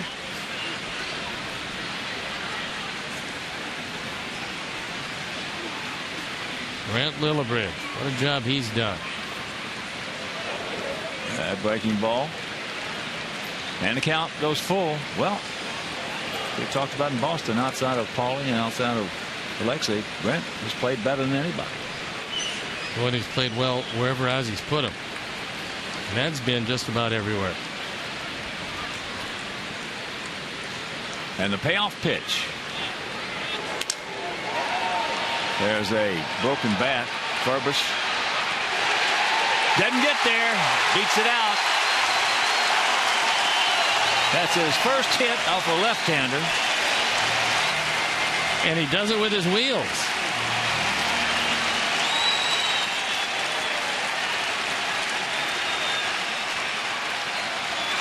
In 41 at-bats. The Cabrera plays always well off the line. And Furbish just doesn't get there in time. Adam beats him to the bag. Called by Mike DeMuro. He got it right. He beat him by an eyelash.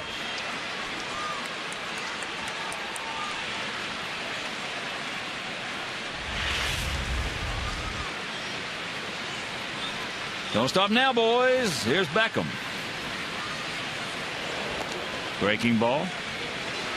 That's the first run that Furbish has given up this year in 9 1/3 innings of work.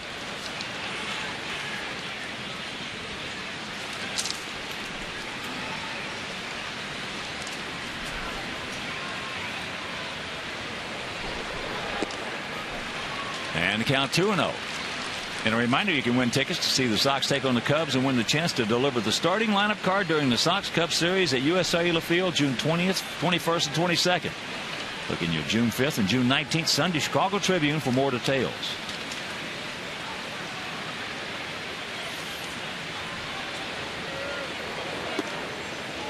And the count 3-0.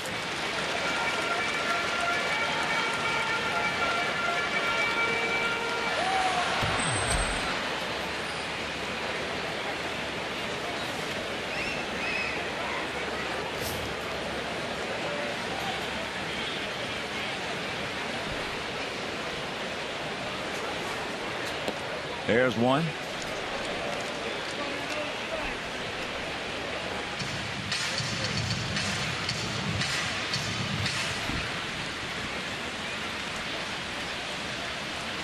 First and 30. Gordon.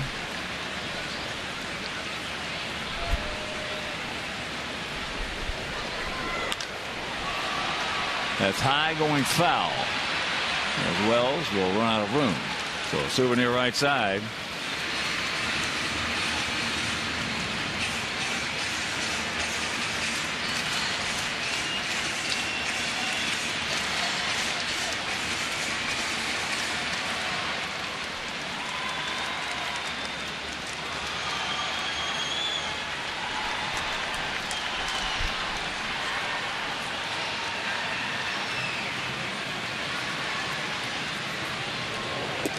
And that's ball 4.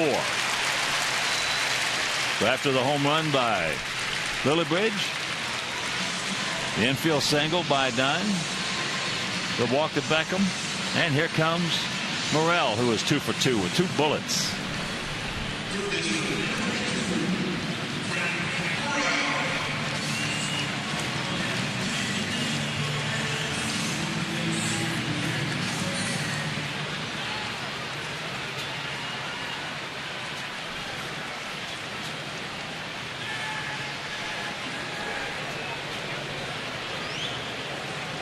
Corners in close. Takes that curveball down and in. It is a final now, 11-2 Rangers over Cleveland. Josh Hamilton, a 3-run homer. Nelson Cruz also homered in that game.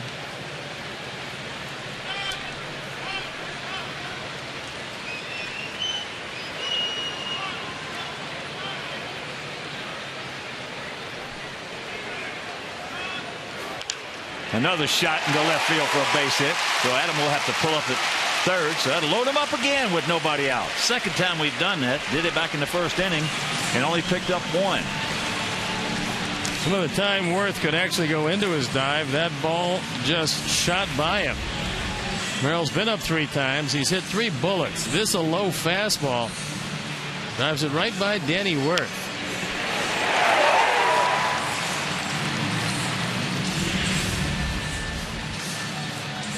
Well, good chance Brandon Inge would have sucked that one up. As quick as his feet are. Yeah. They're going to miss him. And they don't know how long with mononucleosis he's going to be lost for. So here's one. He's been on base 3 times. And he scored twice. He was hit by a pitch. His first at bat he walked.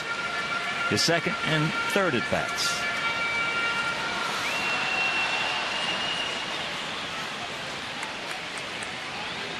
All right, one, take this fastball, hit it right into the gap.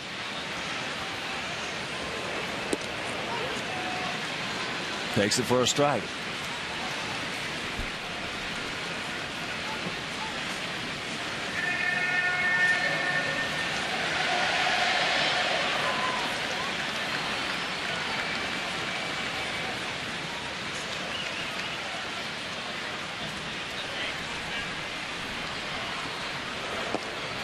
And count 2-1.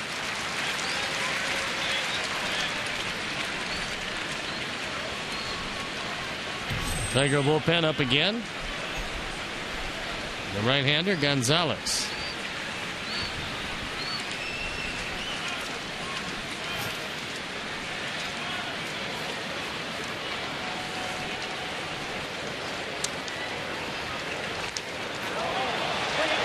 They're going to come to the plate. Get the force on Dunn.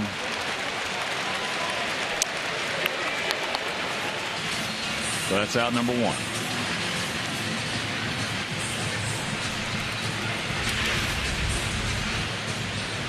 This one tapped to the left side, and Worth going a few steps to his left. Good solid throw, but no chance with Juan going up the line of a double play. So now it's left up to Alexei with 1 out to get something done. He has walked, looped to short, and singled hard and scored. That was last inning. As usual in this sequence, in this scenario, first pitch is huge.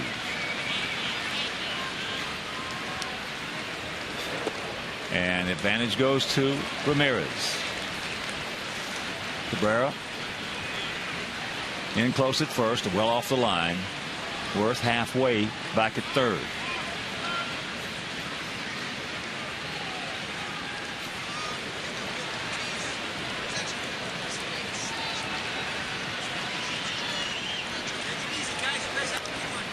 There it was, just underneath it, and the count evens at 1.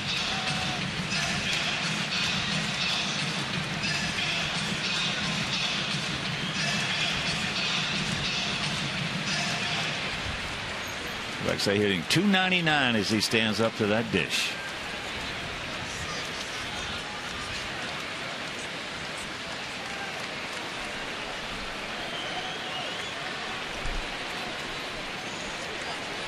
Now time is called.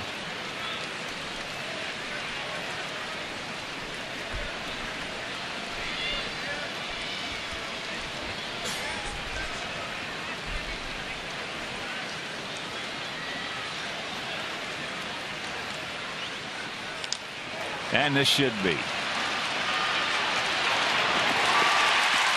This is the second time we've had the bases loaded, nobody out, and could not score. We also have men in the second and third, nobody out and could not score. But we pick up one on the homer, and we lead it 5-3. Man.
The top of the sixth inning.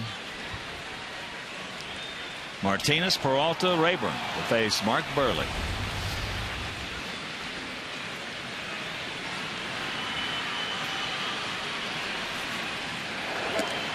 First pitch. I don't think I've ever seen that in 5 innings. I've seen it obviously in 9. Thousands and thousands of games that I've seen. But in 5 innings, I don't think I've ever seen it. Bases loaded twice with nobody out. Can't score. Second and third with nobody Second out. and third and can't score. I mean, you got to be driving him crazy.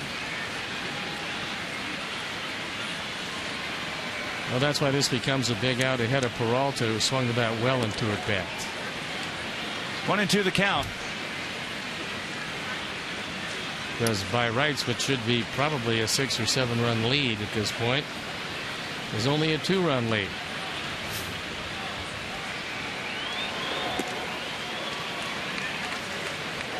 And the count 2-2.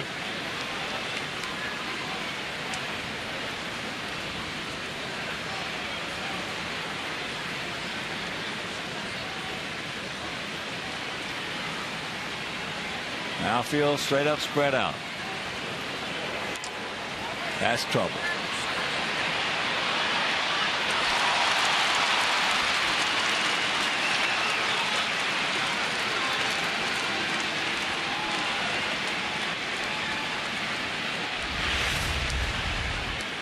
Martinez with his first hit of the night. Doesn't get a whole lot of it.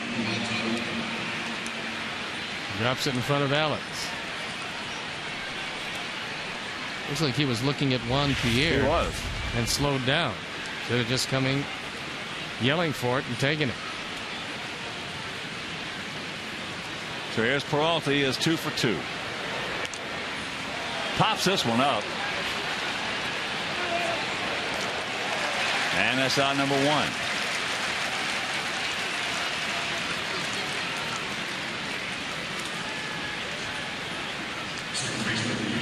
That ball, Martinez looked like both of them could have caught it.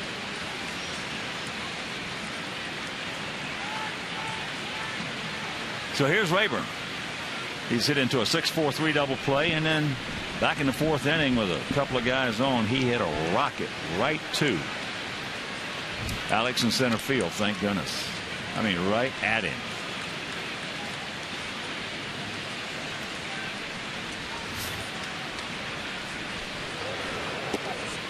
Can't get the change up.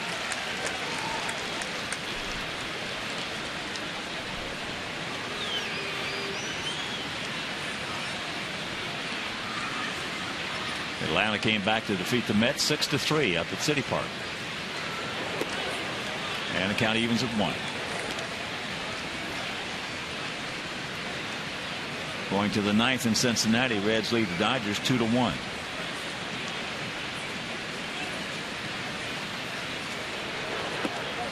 And the count 1-2. Bottom of the sixth in St. Louis, 6-1 Cardinals over the Cubs. Bottom of the seventh at Fenway, Oakland leads Boston 6-5.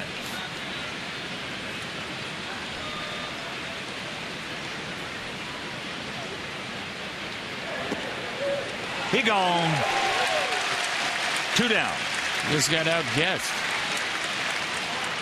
That ball had the plate. Watch where 4 shows up. So 4 strikeouts. And that'll bring up Alex Avila, who is 0 for 2. He's gone out to left, and then he went out deep on the track, dead away center. Yeah, Oakland leading Boston 6-5. That 3-game sweep we gave them might have put a little dent in their ego. So they were killing the ball prior to us getting in there. Yes, they were. First pitch strike.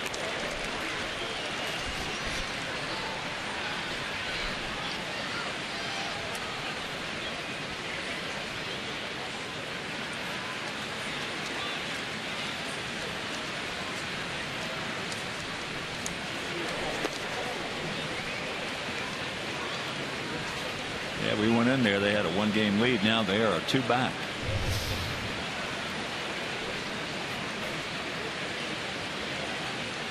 Of the Yankees.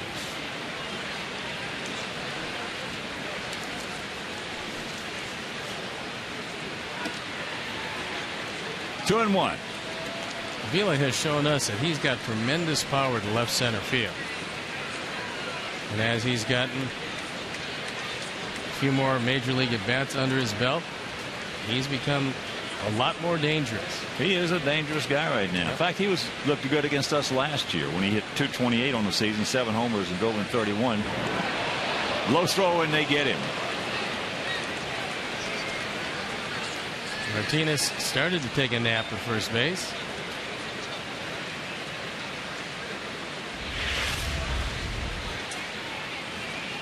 Drove back under a high throw. 2 out.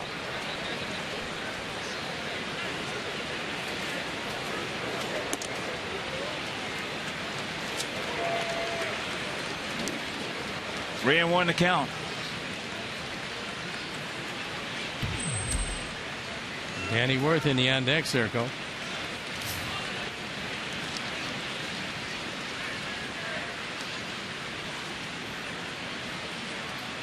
Worth started off that 3-run rally last inning. And that's right to Brent. Softly hit. And that'll retire the side. We'll go to the bottom of the 6th. 5-3 White Sox.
fan's best friend. Carlos Quentin will lead it off here in the bottom of the 6th inning.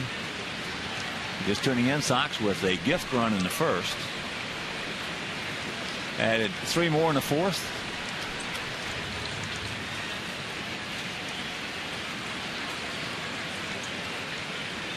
And those 3 runs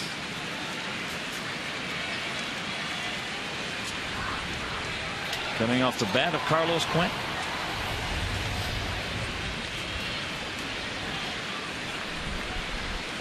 Then they came back with 3 in the top of the 5th. We added 1 in the 5th. And a home run by Brent Lillibridge. If you missed that home run by Quentin.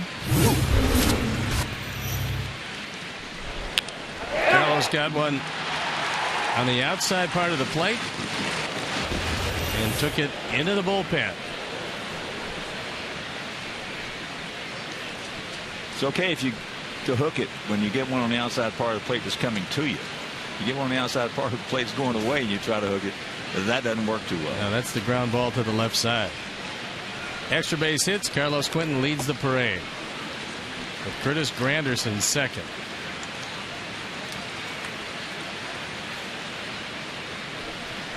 Granderson having just a huge year with the Yankees.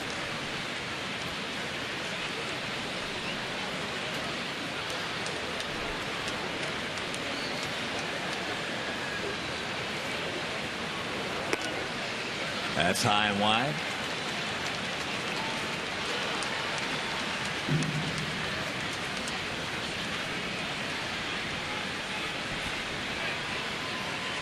Edwin Jackson against Justin Verlander tomorrow night at 6:10.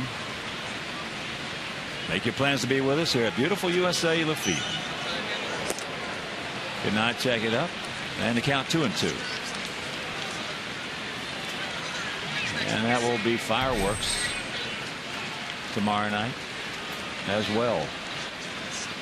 Brian Bruni loosening up in the pen. Art Burley has given up 10 hits through 6 innings, but just 3 runs. And he leads by a pair for the moment. Full count. Well, Bruni gave up a couple runs the other day in Boston in his first appearance, but he was within 1 foot of getting out of that inning with nothing on 2 plays that were less than a foot.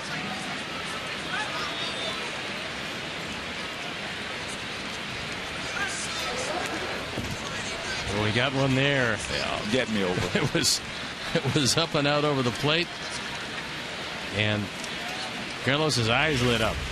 Those 3-2 get me over breaking balls have a tendency to go a long way. The last one in a similar spot went out of the park.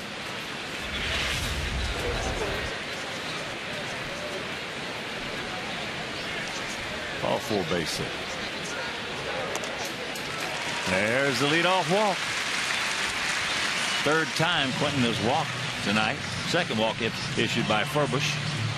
And 7th of the night issued by Tiger pitchers. They've been very generous. Here's AJ. He is 2 for 3 with 2 doubles.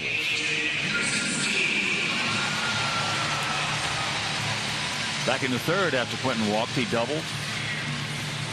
2nd and 3rd, nobody out, and could not score. Pop up by Rios, strikeout by Lillibridge, and a hard ground out by Adam. Just a rocket down to Cabrera.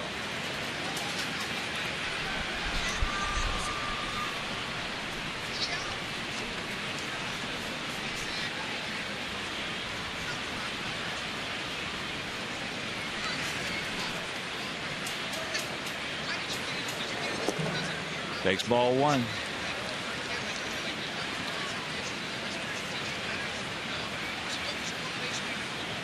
AJ got his average up to 279.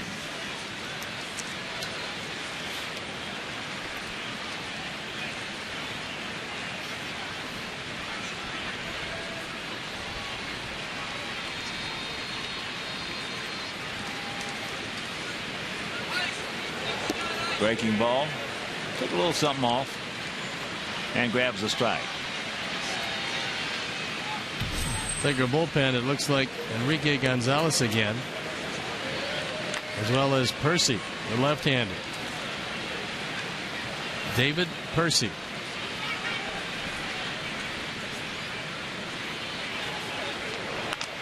Another breaking ball. That's fair. And they're going to get a pair. Well, Carlos went in hard, but he wasn't tagged by Peralta. Called out by Jim Reynolds.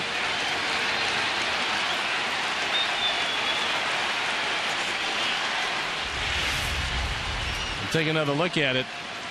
Once a tag is made, as it is there, you got to put the tag on him. Ball beat him by plenty. But it didn't appear that he tagged him before his foot got the bag.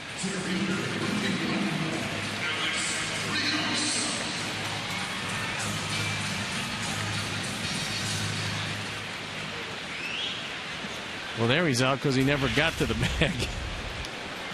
So here's Wheels.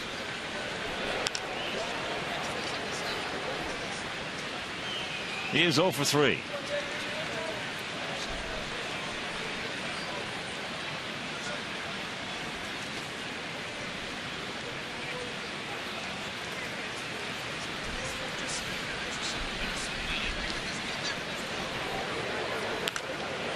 He's 1 for 4. Fox will get it back in to hold it to the single.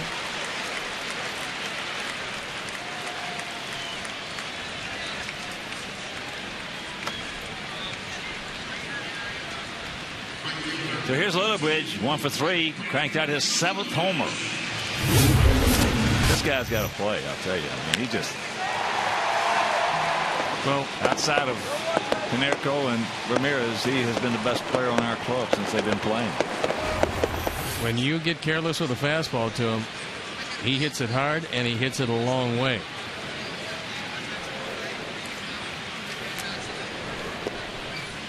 Breaking ball downstairs.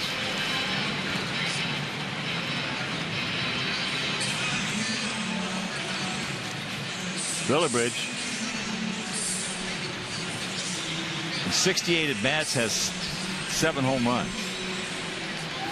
3 doubles, a triple, 5 stolen bases. Yeah, pretty amazing numbers. And again, when you scuffle like we did for the last couple of months, starting to come out of it now, it gets to be a thing of playing the hot hand. You always have to play the hot hand. Well, sometimes you can coast a little bit if you hadn't played so bad up front. So when you're 9 games down in the loss column, those hot hands got to play. Well, the regardless of whose feelings get hurt. The Cleveland pitching is starting to disintegrate somewhat.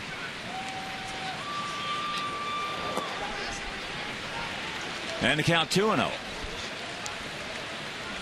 Tonight it was Masterson who got off to that great start against Ogando. Ogando finds himself 6-0 with a 2.20 ERA. When we saw him, we could understand why he would be undefeated. The hardest throwing right-handed short armor I have ever seen. 52 years in this game. Well, he's got terrific stuff. Breaking ball over in the 2-0 count. Well, when you get Paul Canerco really praising his stuff like he did after that game, that'll tell you how good he is.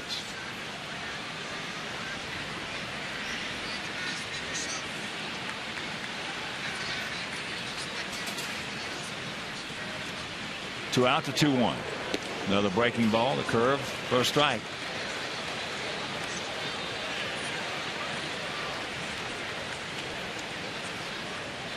Twelfth inning in Pittsburgh, 1-1 tie with the Phillies.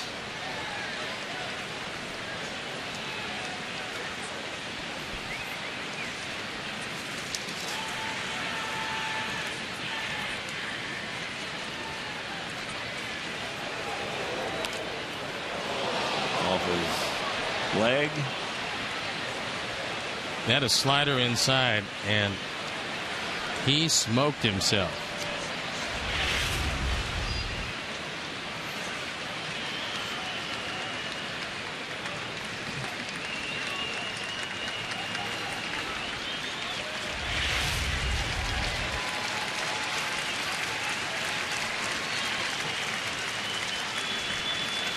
It hit him above the shin guard.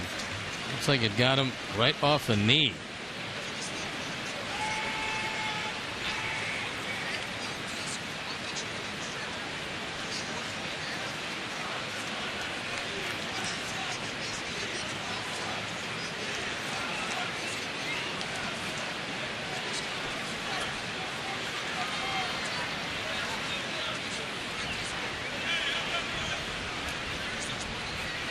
But he says he's okay.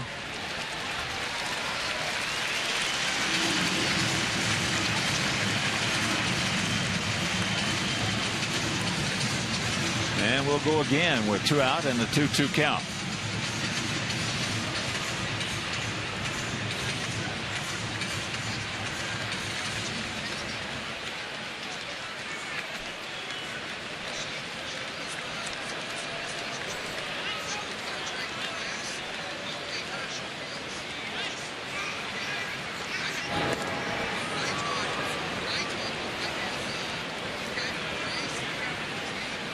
Five 10-0 for us, 3 10-0 for them. In the first of this 3-game set, first of this 10-game homestand.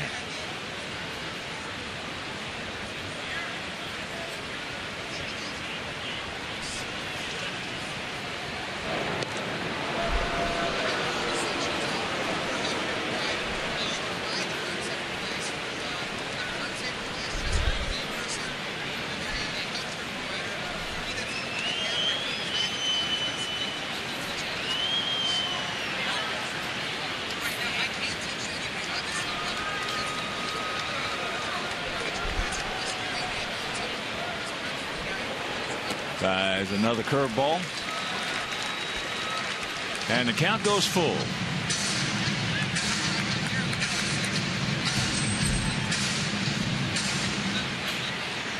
Adam Dunn on deck.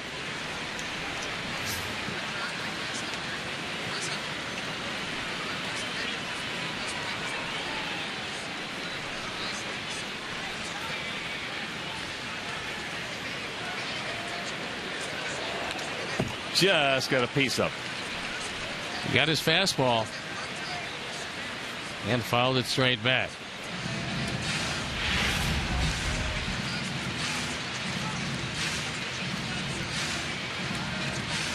That one split the plate.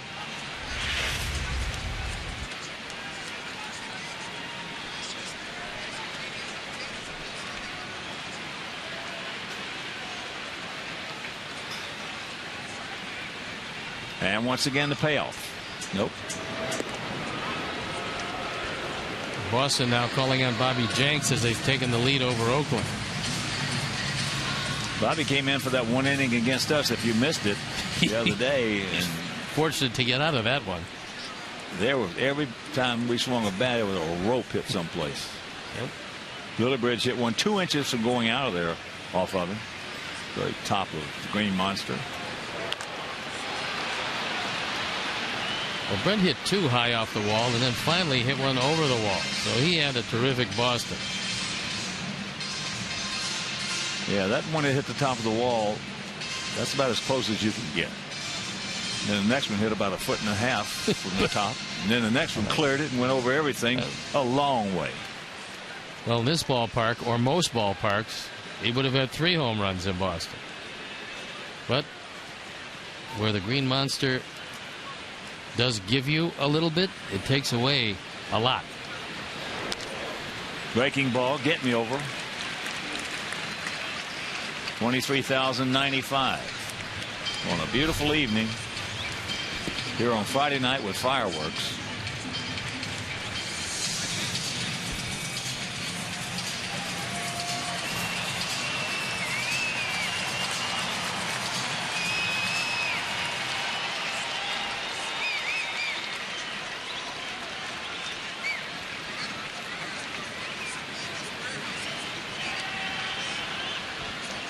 And once again, the 3-2.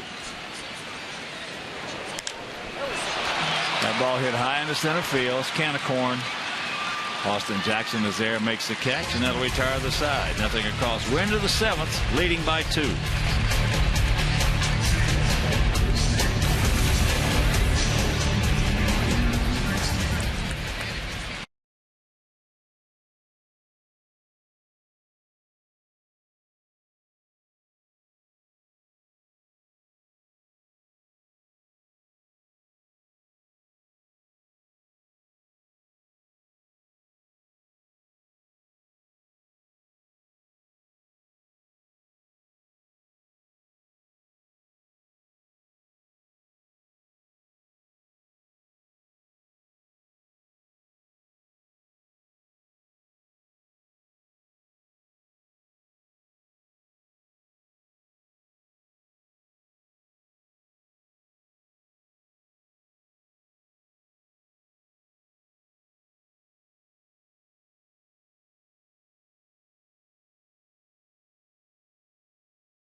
nightly on GMC Sportsnet Central. Coming up tonight, up to Postgame Live, we will have the latest on the NFL lockout, plus a Game 3 preview of the NBA Finals. So join Chris and Gail for GMC Sportsnet Central tonight.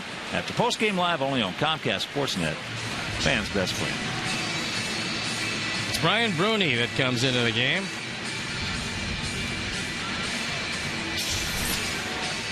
Those are the numbers at Charlotte, and they're very impressive. 30 strikeouts in 20 2/3 innings. He came out for 1 inning of work. Actually, 2/3 of an inning. Had some control difficulties, but could have easily gotten out of the inning. So now he comes in, and Ramon Santiago is going to be the first that he's going to face. Hitting for Danny Worth, who was 1 for 2. So a 5-3 Sox lead here in Game 1 of this 3-game series.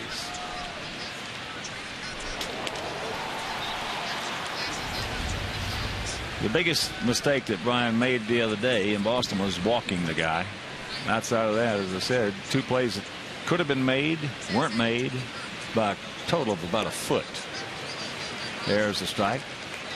And Santiago has been very pesty against us.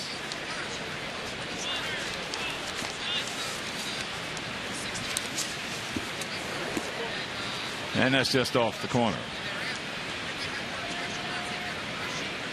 A little better hitter and a little more power from the left side. 1 for 2 as a pinch hitter this year.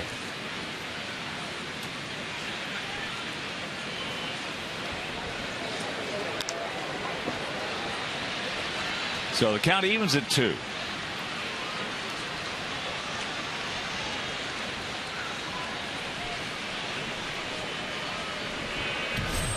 Matt Thornton loosening up. He's no doubt getting ready for Brennan Bosch if the inning goes that far.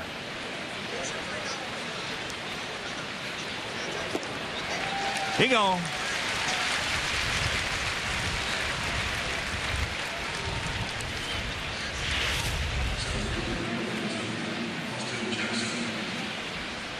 Looks like that might have been a splitter, but it sailed. Didn't go down. It was either a high change or a high splitter, one of the two. As here's Austin Jackson, who's 1 for 3.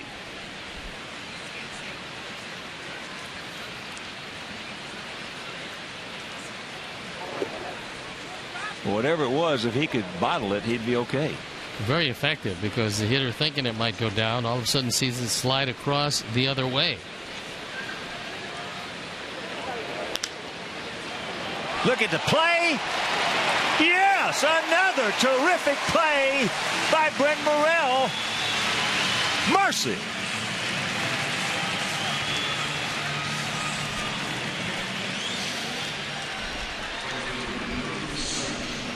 Here's our Home Depot doing more on defense, and it's been the Brent Morrell show. Boy, he had a good night. Now, that was a good one. That was a force out. This was a pretty good one. Good solid throw across. This was a terrific play. That was a hard hit ball.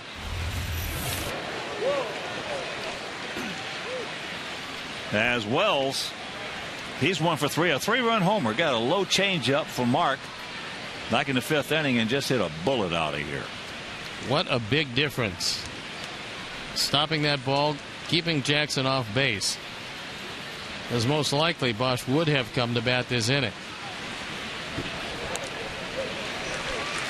And a count 0-2. And if you miss that home run.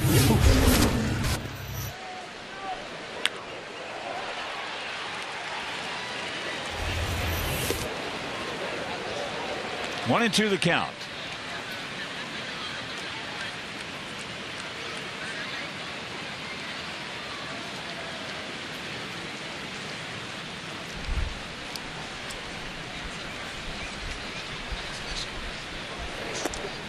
That's up high at 95.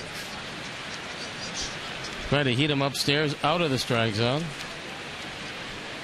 Wells laid off.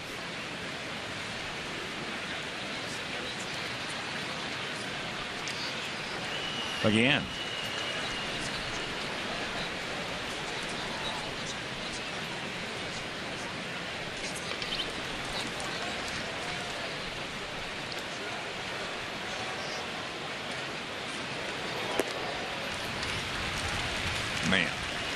Yeah, way ahead. And he's going to take him down now. We pretty much were sure that he was not going to allow Bruni to face Bosch, so it's going to be Thornton against Bosch. And we'll step out. The Sox have a 2-run lead. It's getting late.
Sox new restaurant and bar is now open, offering a full menu from Gibson's Restaurant Group. Bacardi at the Park is a great place to meet your friends and watch all the action over 70 flat screen HD TVs. So with or without a game ticket, Bacardi at the Park is open to fans at 11 a.m. before all home games.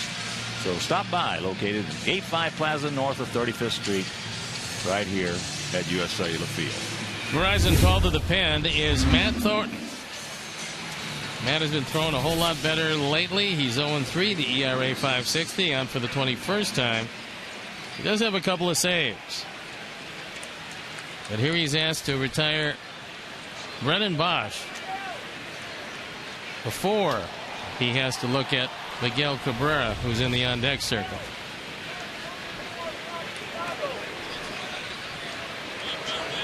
Bosch 2 infield singles, one of them.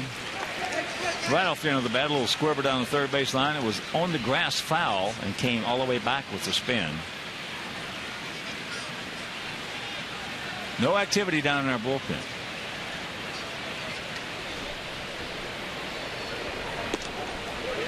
There's a strike.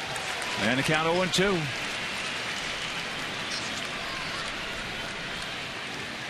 Nice slider right there. Just had a little tilt on it.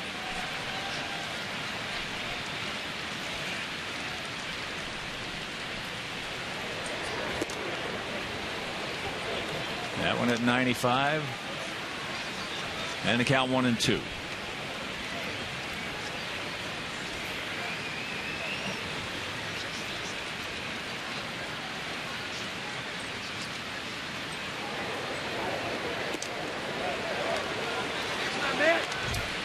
Two and two.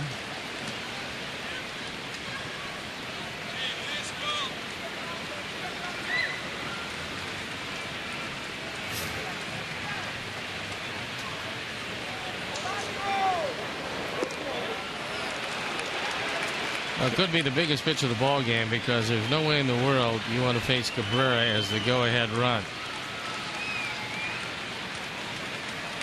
Well, Bernie had Wells 1-2, walked him.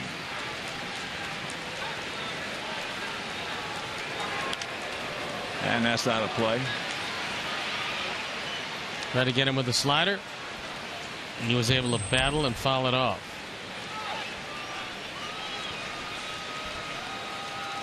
Here's a man you just as soon see leading off in the top of the 8th inning.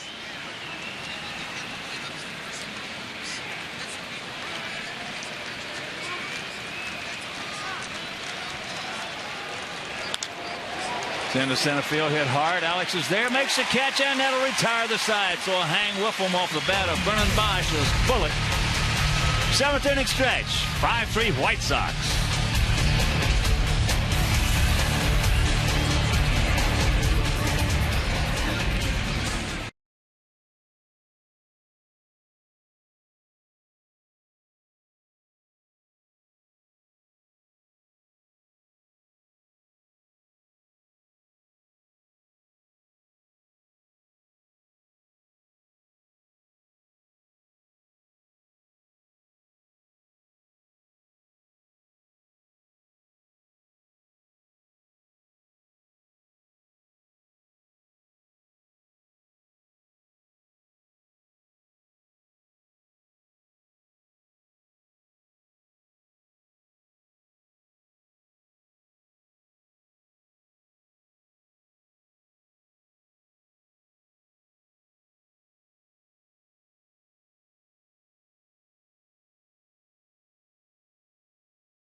Third base. And it'll be Adam Dunn. They get a left-hander, or check that a right-hander warming up down in the pen. So Ferber's probably in to pitch to Dunn. And you got Beckham and Morrell coming up. Adams 1 for 3, had an infield single. Oh, Ferber's first hit off the left-hander this year. Goes through that one.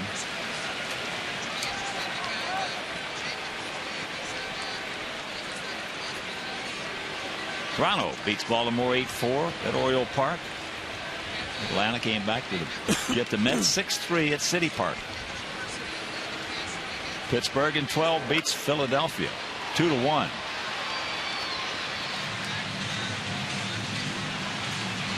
Clint Hurdle's got those Buccos playing a little bit. Well, they are getting surprising pitching.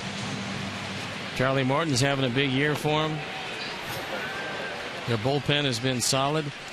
And taking that Philadelphia team to 12 innings and winning the game is a good trick. Breaking ball. Well, they're 27-29. Trying to break a huge streak of under 500 seasons. Well, there's a reason you go that long being under 500. Make some bad deals. Always a reason. Bad deals? In baseball, there are definitive reasons. Maybe not definitive answers, but definitive reasons. There's a curveball that hung up. Hammered, foul. So the count hangs at 2-2.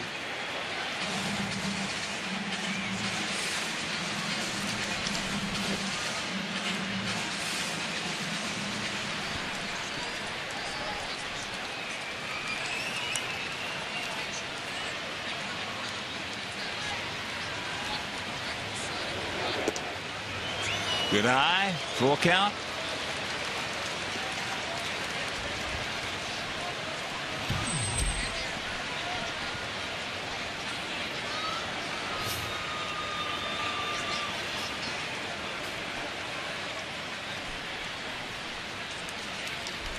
And the payoff pitch.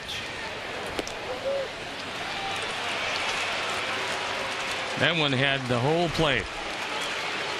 Had him probably looking for something breaking. Our Dodge pitch tracks. Take a look at where 7 shows up. So here comes Leland. He will retire Furbish from the game. So Charlie will leave, and we'll be back.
Games, including the BP Crosstown Cup Series against the Cubs and matchups against the Twins, the Yankees, and Red Sox. So the Aussie plan is available right now. So call 312-674-1000 or visit whitesox.com. And our Verizon call to the pen, Enrique Gonzalez. He of the no record and of the 12+ ERA. One out. First pitch to Gordon is outside from the 28-year-old right-hander. 5'10", 225 pounds out of Bolivar, Venezuela.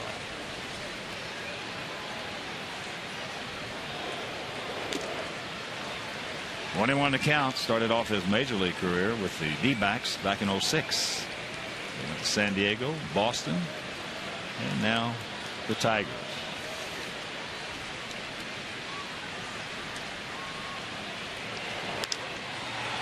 That's high in the center field. Can of corn for Austin Jackson. 2 down. And that'll bring up Brent Morrell, who is 3 for 3, 3 rockets for singles. David Percy continues to loosen in the bullpen. He was up once before. In that Pittsburgh 2-1 victory over Phillies in 12 innings, they had 33,861 in attendance.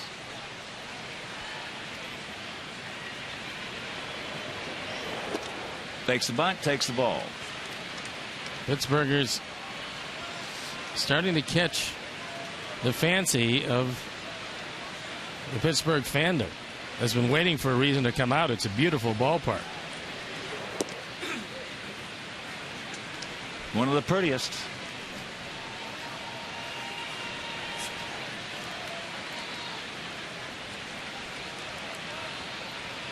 Five 10-0 for us, 3-10-0 for them.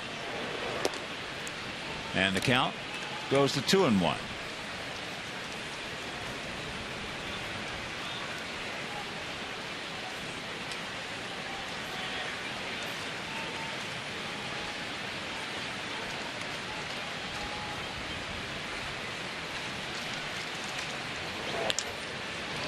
Down ball right side. And they just do get him. So that's a 1-2-3 inning, and we'll go to the 8th, leading 5-3.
as usual, resplendent in a blue shirt. And first pitch to Cabrera, who is 2 for 2. He walked in the first, singled in the fourth and fifth. And the ball went into the dirt. He got caught stealing as AJ had to scamper about 12-15 feet, pick it up and throw him out.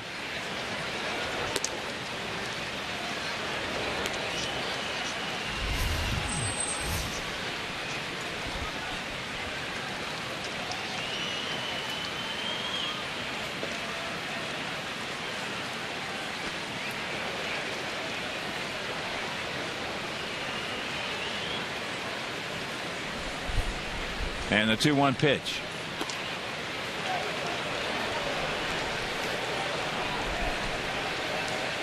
That one caught part of the plate. And Cabrera's been backing away from pitches that have caught the inside corner. He's been doing that all night. Oh, yeah. Good play by Thornton on a hard comebacker, 1 out.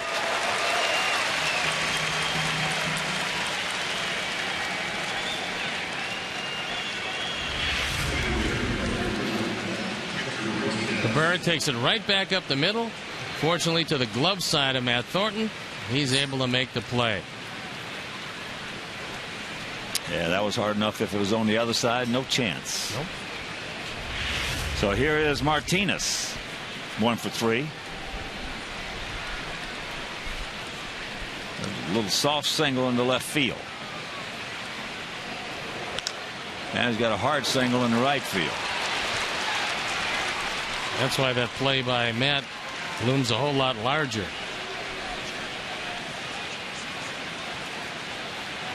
Bullpen up and going.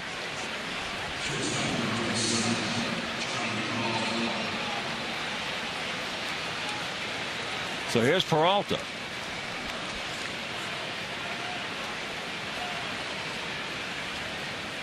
He's 2 for 3. A broken bat single, a hard single, and a foul out to Adam Dunn.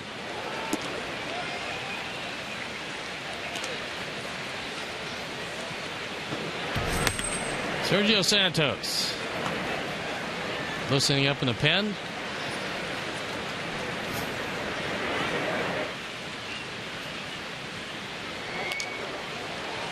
Got in on him right there to even the count at 1. Matt at least wants to get one more out at the very least. Make sure that it's no more than a 4-out save if Ozzie calls on Sergio.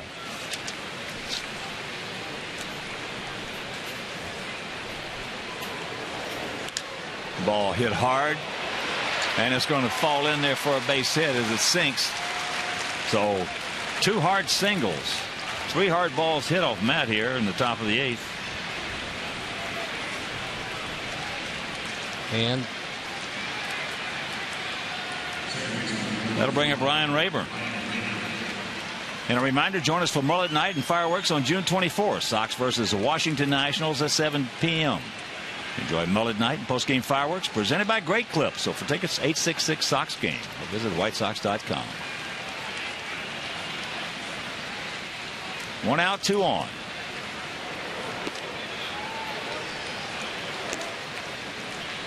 Ozzie thinking about Rayburn, but he's also thinking about Avila, who's in the on-deck circle.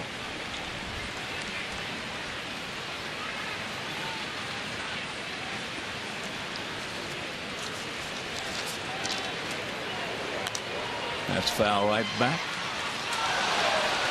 underneath us.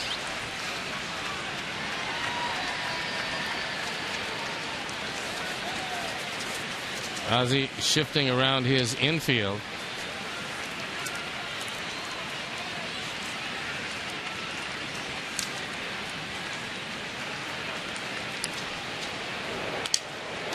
And there's a base hit. Sounded like a broken bat. Meanwhile, bases loaded.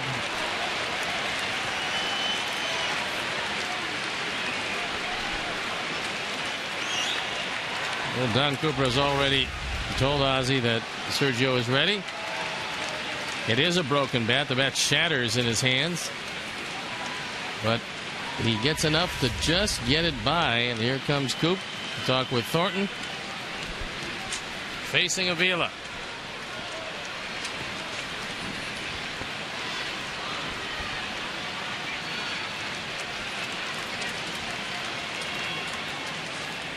Avila tonight has gone out to left, gone out deep to center, and then hit a little soft looper to Brent Morrell at third.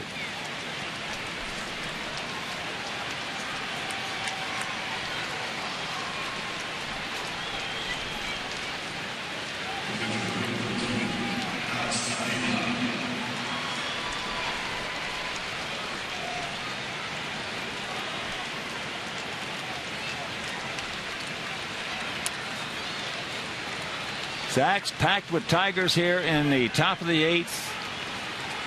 1 out. And the Sox lead at 5-3. That ball hit hard into left field. Here back, reaches up, makes the catch. Gets it back in as Martinez scores.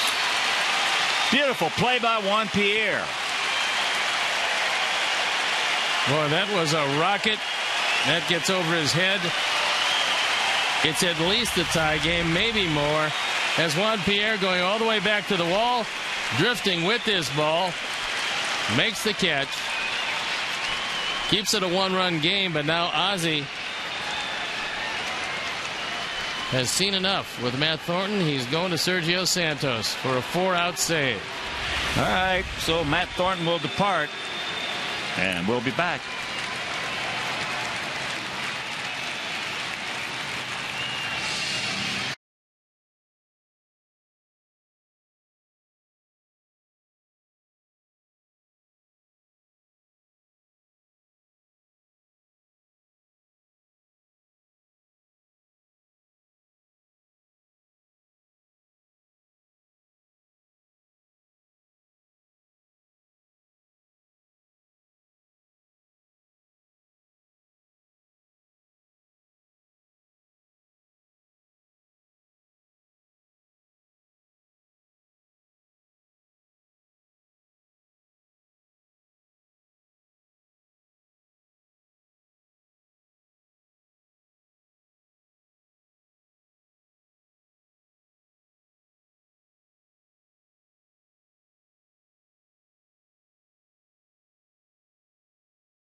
Pen is Sergio Santos, who's 2-1. Fine ERA of 1.35 on for the 22nd time. Looking for his 10th save in 11 attempts. It'll be a 4-out save if he does complete it. 26 2/3 innings, just 13 hits. He's walked 13, fanned 31. He inherits runners at first and second. And the switch hitter, Santiago, to face him. He was a strikeout victim as a pinch hitter in the 7th. 2 on, 2 out, 5-4 White Sox.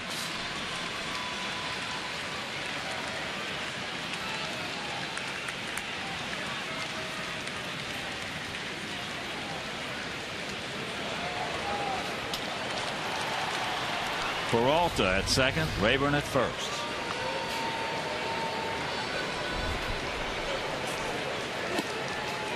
First pitch strike. Right at 95.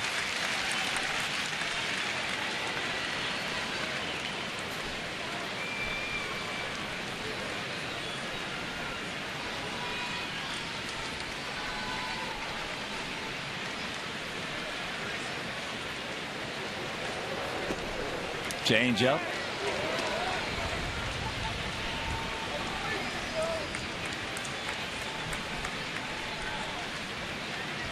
$21 to count to the veteran infielder.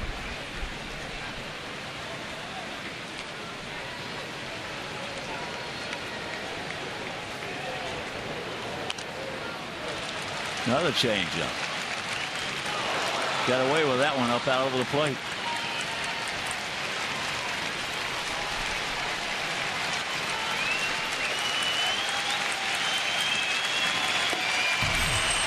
Tigers have the pen up again. It's Al Albuquerque and Benoit. Both hard-throwing right-handers.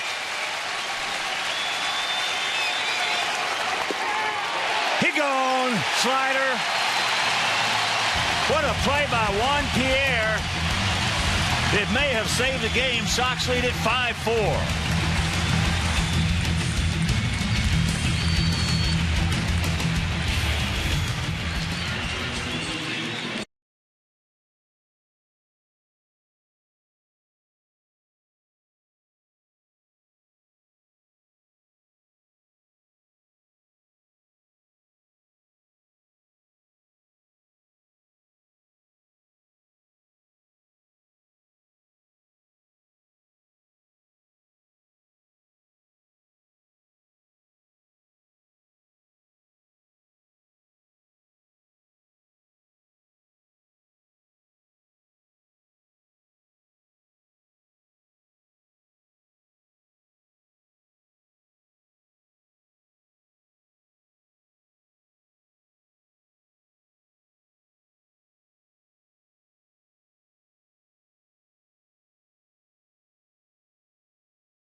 And there's 2 more games with these Tigers, both tomorrow and Sunday. And then Seattle comes to town, and they've been playing pretty good baseball. They're here for 3. The Athletics are here for 4 games. Plenty of good seats still available. And our Falco upcoming schedule on this long and hopefully productive homestand. Juan Pierre will lead it off. He's 0 for 1. He's been on base 3 times and scored twice. Takes ball 1. Might behoove us to get 1 or 2 more points. Well, when you consider that there probably should be 10 up there, but there's only 5, it becomes a difficult save situation. As Sergio's going to have to start with the top of the order in the 9th inning. And what Steve means is that we had the bases loaded twice with nobody out, could not score. Had men on second and third, nobody out, and could not score. All that happened in the first 5 innings.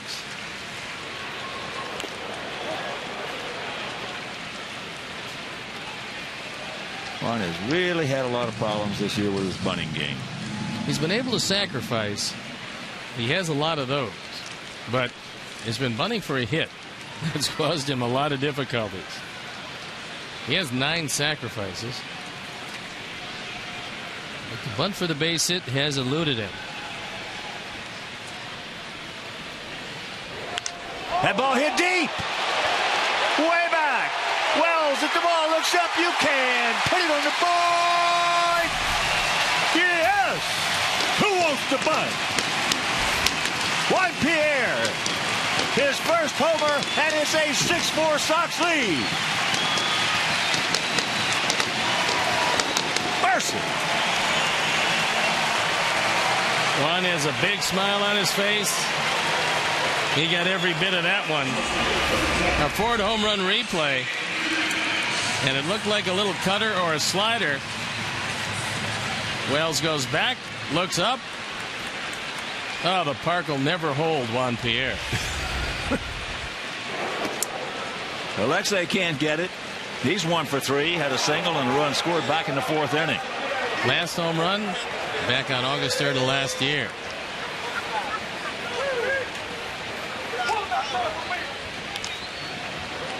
Little chopper. Santiago just does get him, even with a little bit of a double clutch. Nice play.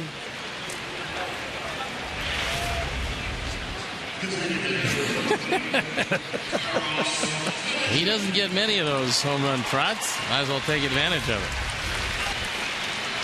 So here's Quentin. He's walked 3 times and has 1 hit.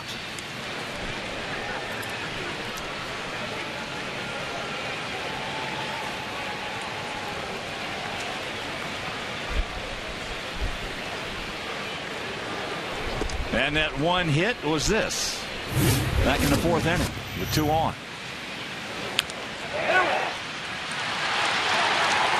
Difference in the ball game right there.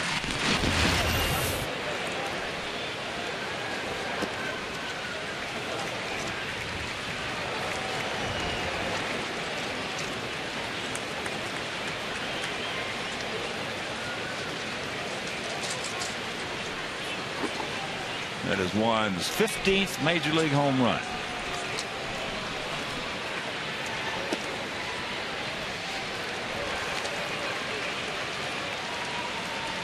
So you know the count, turn him loose. What a catch he made. Mercy. That ball gets away from him. It's liable to clear the bases. Yeah, if he'll hit that ball hard, if it gets over his head, it hits off the screen, probably takes a bounce to either side, and it's likely to clear the bases.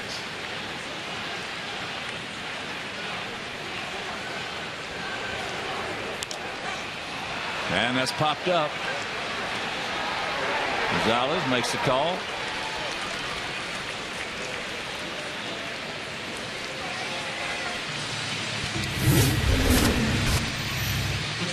Juan Pierre makes a spectacular catch with the bases loaded. And Sergio Santos comes on with a slider and freezes Santiago to get out of the inning to preserve, at the time, the 1-run lead, which has turned into a 2-run lead. And here's AJ, 2 for 4, 2 doubles. He now has 9 two-baggers on the season. It'll be the top of the order for the Tigers in the top of the 9th. Jackson, Wells, Bosch, with the 4th hitter being Cabrera. Down low. 6-11-0 for our guys, 4-13-0 for their guys.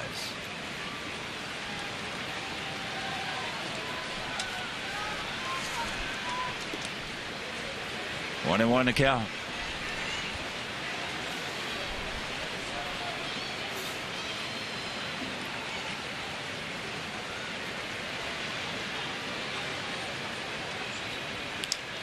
That ball laced hard into left field, but coming on as Bosch makes the catch. And that'll retire the side. But Juan Pierre's first homer of the season. Sox lead at 6-4.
20 or more guests during the 2011 season. Purchase a block of tickets or enhance your outing with one of 6 great party areas. Call 312-674-1000 to visit whitesox.com.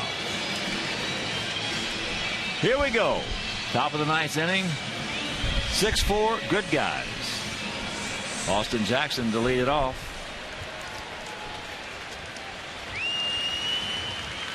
It's going to be Dirks in the on-deck circle. He's going to come out to pinch hit for Wells.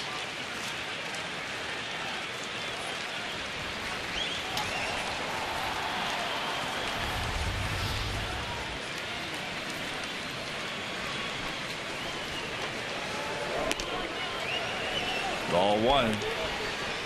Jackson 1 for 4.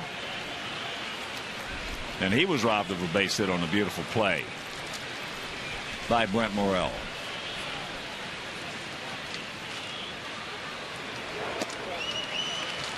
Come on, Serge. 2-0 the count. No free passes. And no Cabrera Martinez.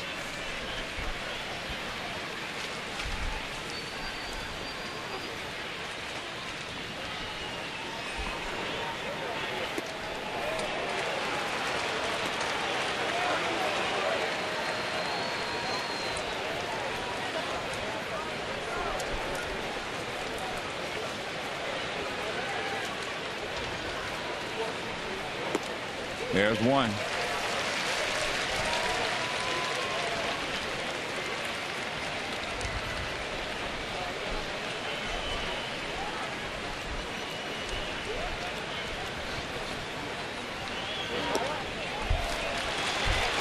The dreaded leadoff walk. With a 2-run lead in the top of the 9th. So here's Andy Dirks. That's his second pinch hitting appearance. 257 overall. But a couple of home runs and 4 driven in. 25 years old. Out of Burton, Kansas.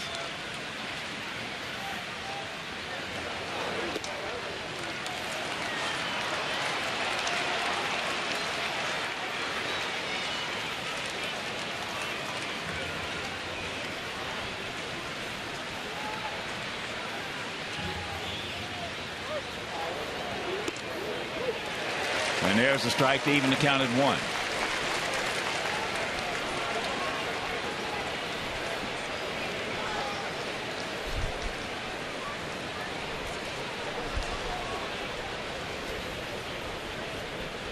Just a decent lead by Jackson.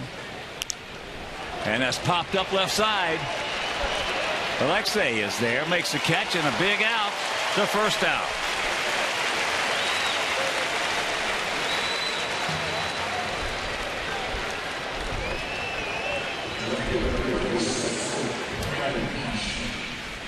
So here's Brennan Bosch. 2 for 4, 2 infield singles.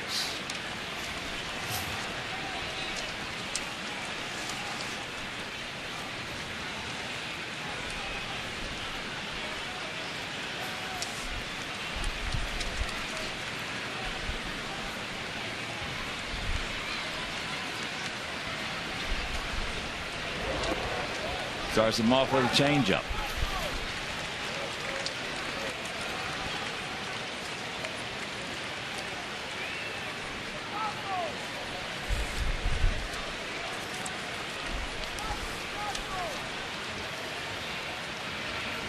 There he goes. And Alexei makes the throw to first. He's safe at second. And that's out number 2. If Jackson wasn't going, this is a double play that ends the game. He breaks the bat, takes it right back up the middle, but Jackson is on the bag, and Alexei has to throw around him to get the out. And now Ozzie comes out. He's going to tell him how he wants to work Cabrera. That's what you want to put him on with an open base. You do not want to put him on. No, not with, well, that's the advantage of having Victor Martinez behind him. That's the reason they signed him.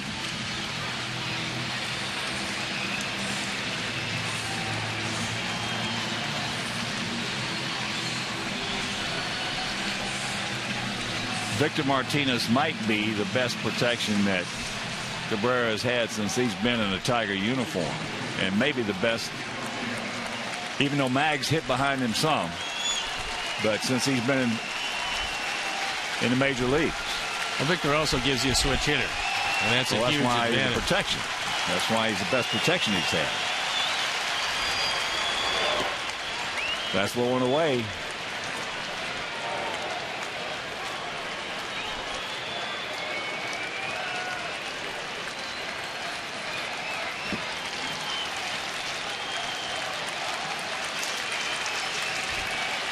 Two out. One on.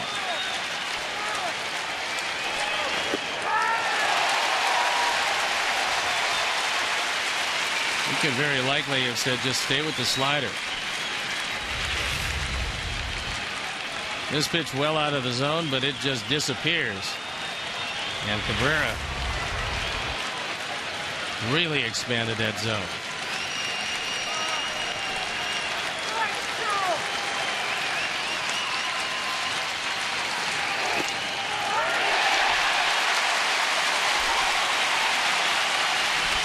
Well, top of the strike zone with another slider. He got away with one.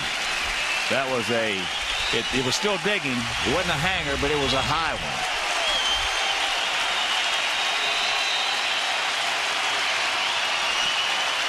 The 1-2 pitch. He gone, and this ball game is over. So they strike out Cabrera. And what, Stone Pony, what defense by the Sox tonight? Well, Brent Morrell came on first and made 3 great plays, but the play of the night, because it turned out to be the game saver, was Juan Pierre. And then Sergio Santos collecting a 4-out save, his 10th of the year in 11 chances. Big night for Pierre, not only the catch, but a home run. And a great way to start the homestand. Well, the Sox, after that big sweep of Boston on Monday, Tuesday, and Wednesday, had the off day yesterday. Did not kill their momentum. We had plenty of opportunities. If you just tuned in late, in the first 5 innings, had the bases loaded twice, could not score. Had men on second and third, nobody out, could not score. But we picked up 6 runs, and that just goes to show you, even though we blew those scoring opportunities, 6 runs, the big 3-run homer by Quentin, and of course the big one by Juan Pierre. Right now, let's go down to the field level. Sarah Cusack here in front of the White Sox dugout with Juan Pierre. Now, Juan, you are the guy that the team normally counts on to get on base. Not that often are you making the trot around the bases. Your first home run this season. Describe what went through your mind when you saw that one going out. I was trying to get on base like I normally do. You know, I drew a couple walks tonight. I tried to bunt and fouled it off. And the next pitch, you know, I hit it good. But usually the balls I hit like that are off the wall. So I was running hard and trying. This is one of the few times you actually see me smile on the field. I think all the guys get a kick out of me hitting a home run because it's not too often. Juan, you owned the 8th inning. Not only did you have that home run, but also an incredible catch with the bases loaded. When you were tracking that ball, did you think you were going to get to it? I knew I had a chance. You know, I knew it was a tough ball to go after, and Avila hit the ball well, and I tracked it, got a good jump on it, and made a good catch, and it felt good definitely to make the catch behind Thornton because I missed a couple balls behind him this year, so it felt good to get him out of the jam. Juan, you get your first home run this season, but, you know, even more importantly for the team, first win against Detroit, a team you're chasing in the division.